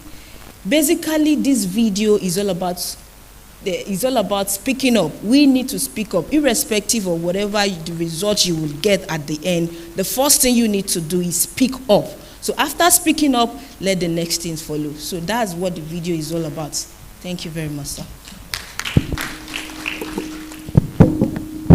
I just quickly want to chip in a bit around the question the gentleman asked about women not supporting women. I beg to disagree, even though Hajia beside me made a bit of some comments that alluded to that. I think what women need more is visibility at every level. A lot of women are doing so much that go unnoticed. And people tend to align with what they see, the value you can give when you get there. What is in it for me? So what when you get there? the men have, the resources, they have everything in their power to push at whatever level they want to get to.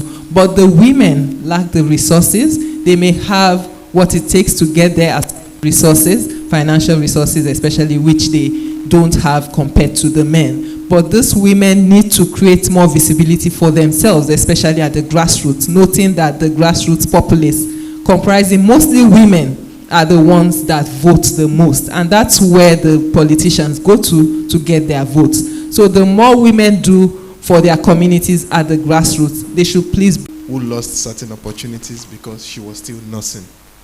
So what policies, what opportunities are there for young mothers, young women who are just starting their career and are already raising children in terms of getting opportunities that will give them a voice?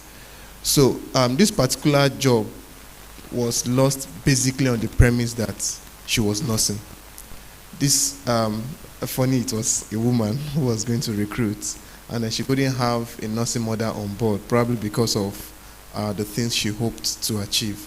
So how can young women get things she hoped to achieve? So how can young women get the voice they need, the empowerment they need early on in their career, to be able to, begin to get the voice? And then the second one that is just like it is, are there policies around work-life balance that makes it easy for these young mothers to come in, play their role, and stay as effective as they should be? Thank you very much. Thank you. As a young working mother, I would also like to hear the answer to that question. So Zainab, you want to take it? Thank you. Thanks for the question. It's really prompting, and it would be good to also highlight the work that RAPA is doing around the implementation of the National Gender Policy. This is a policy that, looks into every aspect of governance and also the institutions we have in place. This policy, seeks to address the barriers that every person faces, especially women, in the course of, contributing their own quotas to development. Okay. So for your wife, who is a young mother, I would like to urge all the organizations here and beyond to look into the National Gender Policy. Every institution has ways it can leverage the framework for implementation of the National Gender Policy to ensure inclusion of everyone, leaving no one behind. For instance, an institution that has nursing mothers on board, you can consider having like a crèche where those women can, keep their young ones while they attend to their daily duties.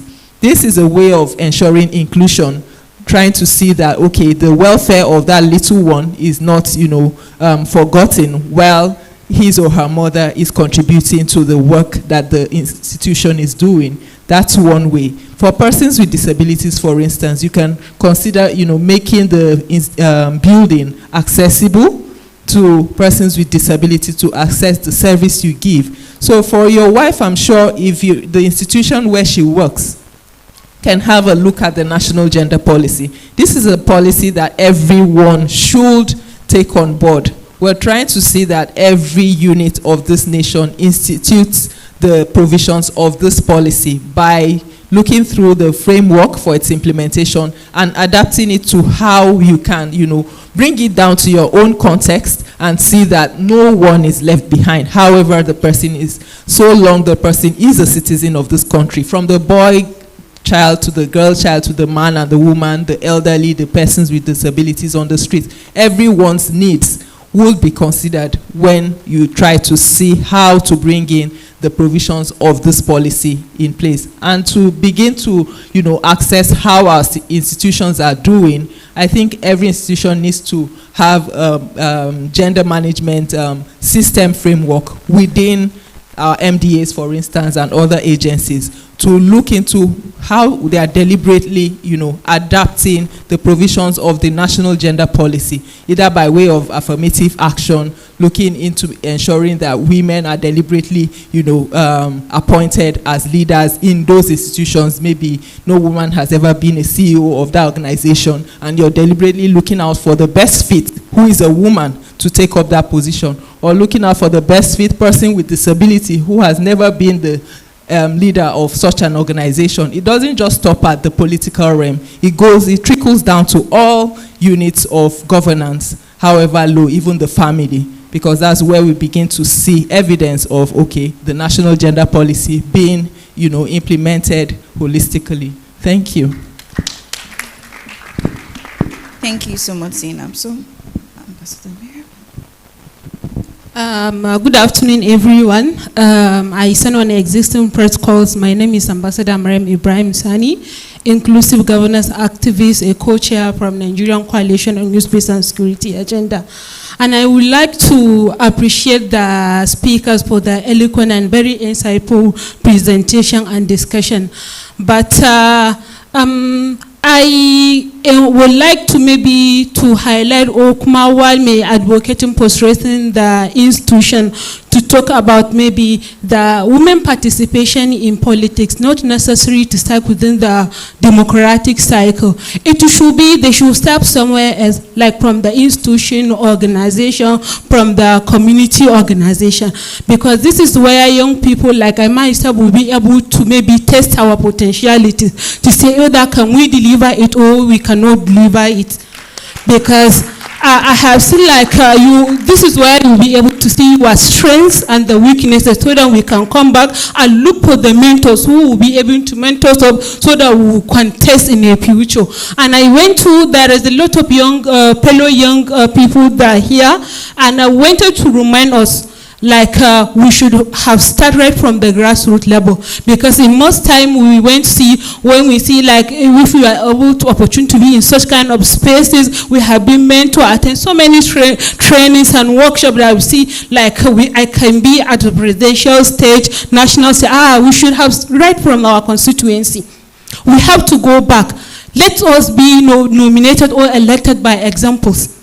The things that we have, the impact that we have made from our community level. Because like for myself, I believe, I say, let me research what my constitution, what are the right I have based on Nigerian constitution, what can I do? So that I will be, maybe people by themselves will say, Mariam, come, we wanted you to represent us at the state level or national level. Because there are so many young people that we like that. I work for the resolution 2250. I was able to go around that we are working presently around 10 states in Nigeria. But when we go for the workshop or we go for the stakeholder mapping analysis, the level of understanding of governance for young people in Nigeria was very, very low. I think it's with the advocacy and strengthening institution, our mentors that are here that are doing, they should be able to maybe design more programs or mobilize more resources so they can have a, maybe even not physical, maybe even if it's a digital platform for mentorship and education. Because there is I look at there are so young people that are passionate and women to be able to contribute their own quota toward promoting transparency and accountability in Nigeria and upholding our policies and laws. But maybe the education, the mentorship is something else that they need to have, because we need mentors. Even the mentors, there are so many, when we say mentors, just a word, but there are so many mentors that need to be. Like I can say, when with due respect, I'm a victim of discrimination. I'm from Kano State, and I was opportune to be right when I was 17 years. I joined civil society space. I'm into civil society for a good 15 years. But in each and every step I follow is the women that used to take me back. So I think still is something that we have to look up. In Nigeria, that issue of women is not supporting women. I can say, I know you know Hawa Eliakub. Look at what happened to her. She had the skill, she had the resources. Ama, look how Kano people tell her. Look how Kano people call her because of religions and culture. But I look at that, I was opportune to be with most of the scholars and traditional leaders. I'm very close to the emir, but they said, I said, when I say, his name Mariam, like I say, I like politics. I like politics. They say, but, Pastor, we will allow you to go. But you know what our religion say. They just, but when we go for the advocacy, just say it. But from their heart is not that what they are saying from at their mouths. So it's good to continue redesigning. Thank you so much. And for the people with disability, I think it's for the representative House of Women Committee is here, and the representative of our mother is here, that they should be given to maybe like pre-ticket from the political parties. Even for the maybe election, they should be given priority. We should encourage more people to vote them, because they have been taken back, no matter how, because I think there is a lot of productivity in disability. Thank you.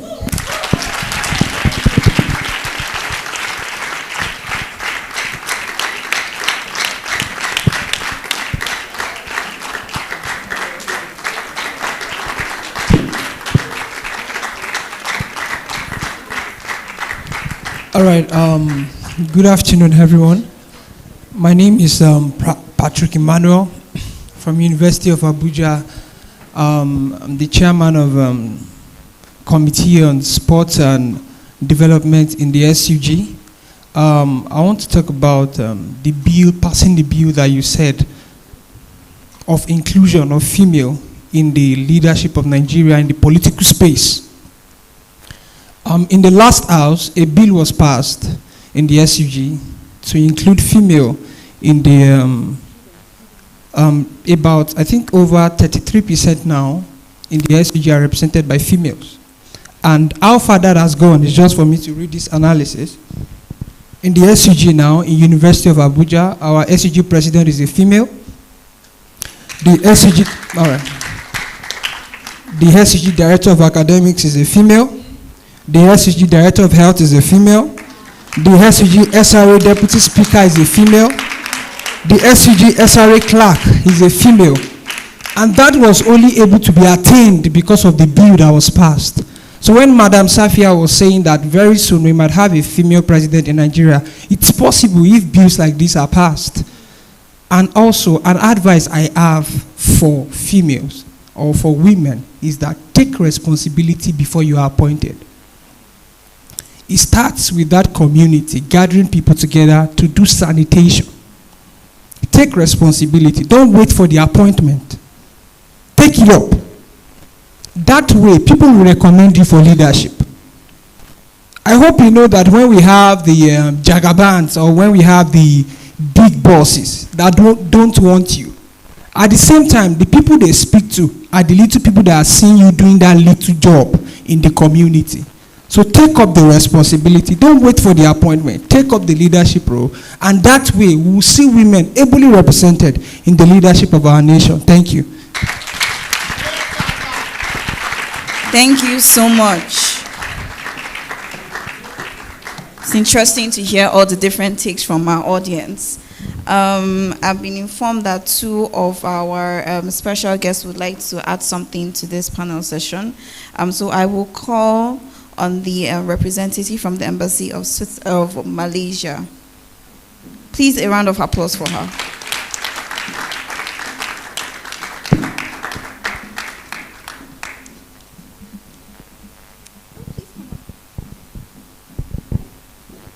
It's a pleasure to have you here, Hema. Thank you very much. I won't take much time. I'm not going to ask questions, but I would like to share my hope. I think in life, it's all about balancing and respecting each other. I think hence it's important to have a good number of women in politics or governance for better decision making and just or inclusive approach. And I think I will say Nigeria is not far away from reaching that goal. In empowering women, promoting unity, good governance, and in creating just and balanced democracy. Why am I saying so? It's because of a forum like this. This is the reason. We are already in the right path in reaching that goal, and I'm very sure that Nigeria will reach this aim or this goal very soon. And I would like to take this opportunity to thank and congratulate the organizers, and thank you for inviting me on behalf of High Commission of Malaysia. I would like to say you have our support. May the women's voice grow louder and stronger for better Nigeria. Thank you. Thank you so much, ma'am. Thank you. And we are appreciative of your support.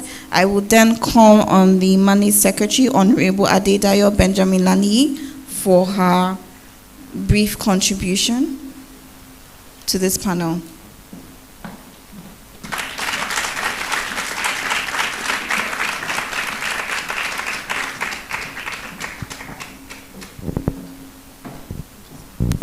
Thank you very much. I'd like to appreciate all the panelists and all the interventions. I have come here representing the Honorable Minister of State for the Federal Capital Territory. And I believe that what we represent, not just for women as a gender, is the renewed hope agenda for repositioning women, not just as women, but in the place of their leadership and their own capacity to drive development through a very deliberate and intentional will to engineer social structures through political dynamics. I ran for Senate in the Federal Capital Territory. Being here over 30 years, I arrived as a youth corper. Arriving as a youth corper and emerging after 30 years to run for Senate in the FCT, where I am originally from Ogun State, married to Oyo State, was considered by many an insult to both the traditional and the political structures. So I am a politician by disruption. I'm more popularly known within the media, celebrity, and all of that matrix in the community of faith, working with youth in several multidimensional expressions. But what I found is I was actually created to be a politician in a very unique way. Why? Because being a politician has put a spotlight on who and what and how a politician is defined. Today we're in the room with a representative of the FCT senator who ran for 20 years losing, but through a very unique collateral social dynamic, it has emerged where she had said she was never going to run again. Women, I want to tell you something. You don't stop just because an institution or another woman does not qualify you as being qualified to run or be her representative. And I'm going to explain this to you. No man will ask another man to explain how he deserves to be their rep. So why do we as women need to get another woman to prove to me she deserves to be there? You know when you support a woman? When she has the audacity even to say she's going to run. My dear sister, you and I have been in our space together for a long time. Do you know what I found? Women in the political space may not impress us. They don't need to. They are still representing us. You know why? You and I are not there. We are not there because we don't like who is there, so we stay away from going there. We are either too elitist, too intellectual in our capacity and collateral. We look at the grassroots. Lois, it's not just for the grassroots woman. Doing what I did, having the audacity not just to stay at the city center to run and get votes, but go around the 6 area councils, not speaking Hausa, not being the religion, and completely ostracized by my own religion, by the way, because it was not even about popular, it was not done in North Central Nigeria to be a Christian and to be supporting what was seen as anti-Christian. So I was completely south. How was I there? The audacity of my standing where I stood was because I came to an understanding by personal conversation, not because anybody qualified me. Of course, I had to gain acceptance and permission from my husband, because I am a woman authority to my husband, and I do not say that making myself subservient, but making myself wise. Because my greatest investor in my political direction became my husband. And he extended and expanded way beyond what he had ever imagined. I'm an alpha female. He's an alpha Nigerian Yoruba man. How did it happen? That is a conversation for another time. But girls, some of you have to be wise. So simply put, you don't need, my dear sisters, go to the grassroots, but they still need us up at the top. There needs to be an intersection. We all need to come together more sensitively. I love what my SUG, Philip, is that your name? Patrick said about responsibility. Responsibility is simply two words: responsibility. Gender mainstreaming is about gender responsivity. What kind of response are you creating in community? The connection I have with those people, with the traditional leaders, with the Gimbias, with the Amiras, with the young girls. What is it? The language was not Hausa, Bagi, Gwari, or Gandara. It was simply the fact that I cared and they saw. And for that reason, they came out for me. But because I remained in my political space and I got better rather than bitter over my experience, yes, as a woman. However, because I remained there, the men started giving me not just their respect, but their cover. And they started creating channels.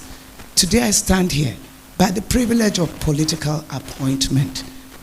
It is to serve. Yes, what is in a party and my principle of renewed hope, but to not just serve them, but serve it to my community. That this was not partisan gibberish. It's real. There is a mandate of renewed hope. And for every woman who wants to run to the mandate secretariat of the FCT Women Affairs. We will help you run. Better than that, we will help you win. Thank you.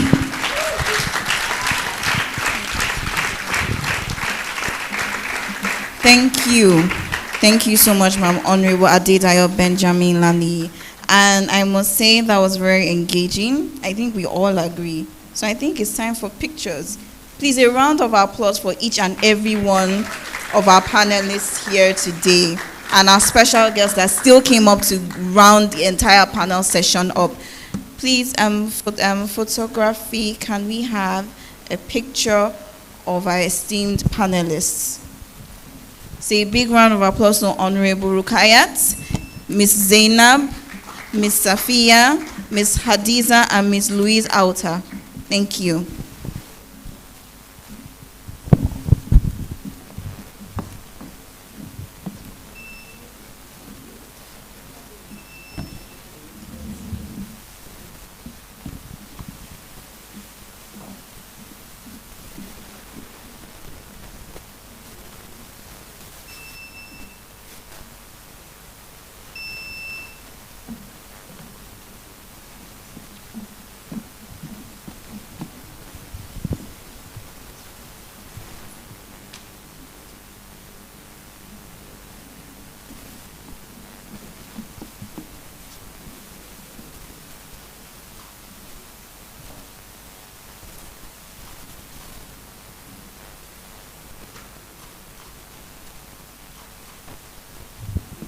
Thank you, everyone. Thank you so much. We have come to the end of the program, and to offer the closing remarks, I would.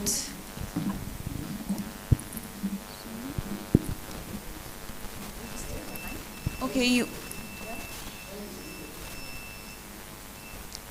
you want all the speakers. So sorry, Zainab, please if we could please have all the speakers that have spoken so far in the program. You want all the speakers?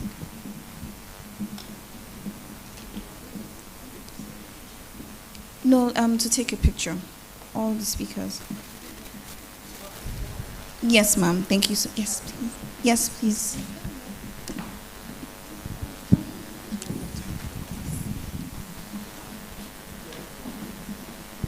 Excuse me, sir.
Yes. Please, to offer the closing remarks, I would like to call on the Executive Director, Partners West Africa, Nigeria, Mrs. Kemi Okenyedo. Please, a round of applause for her.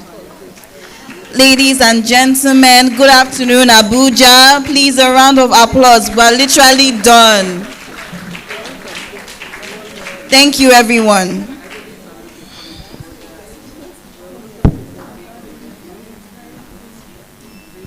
So sorry.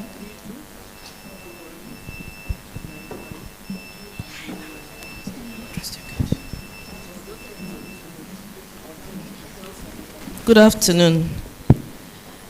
Hi,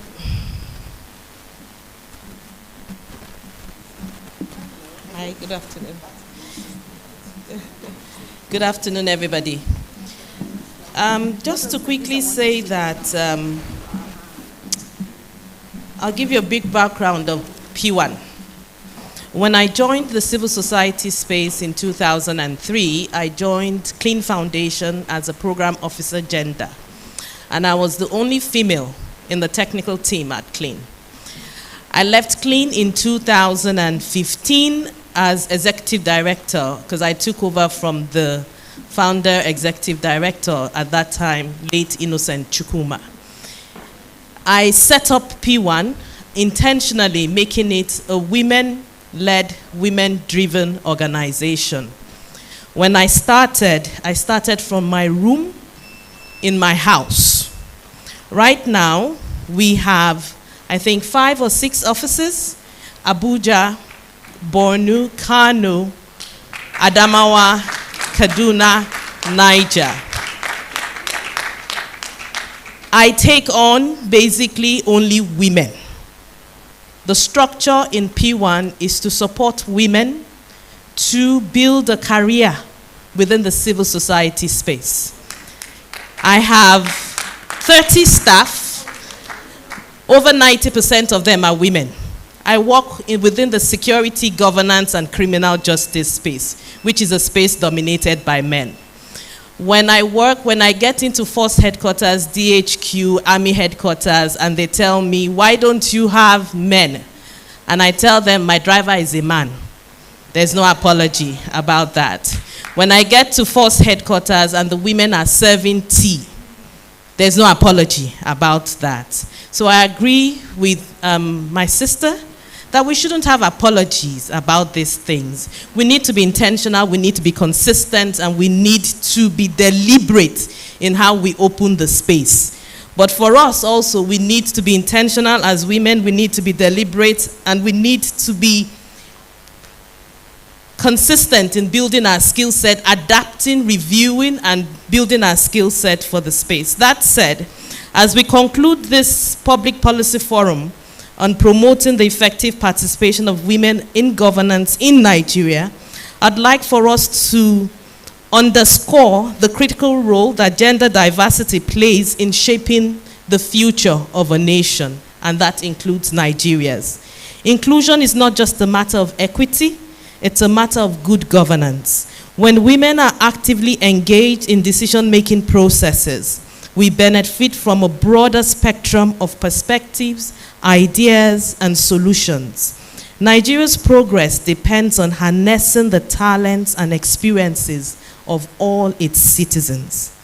We need to commit ourselves to fostering an environment where women are empowered to take on leadership roles and where their voices are not only heard, but also heeded. Together, we can build a more inclusive and accountable governance system that reflects the diverse needs and aspirations of our societies. On behalf of all the partners and the donor on this project, I'd like to say thank you for your dedication, for your time, and for following on the course. And let us continue to work together for a more inclusive and prosperous nation. Thank you.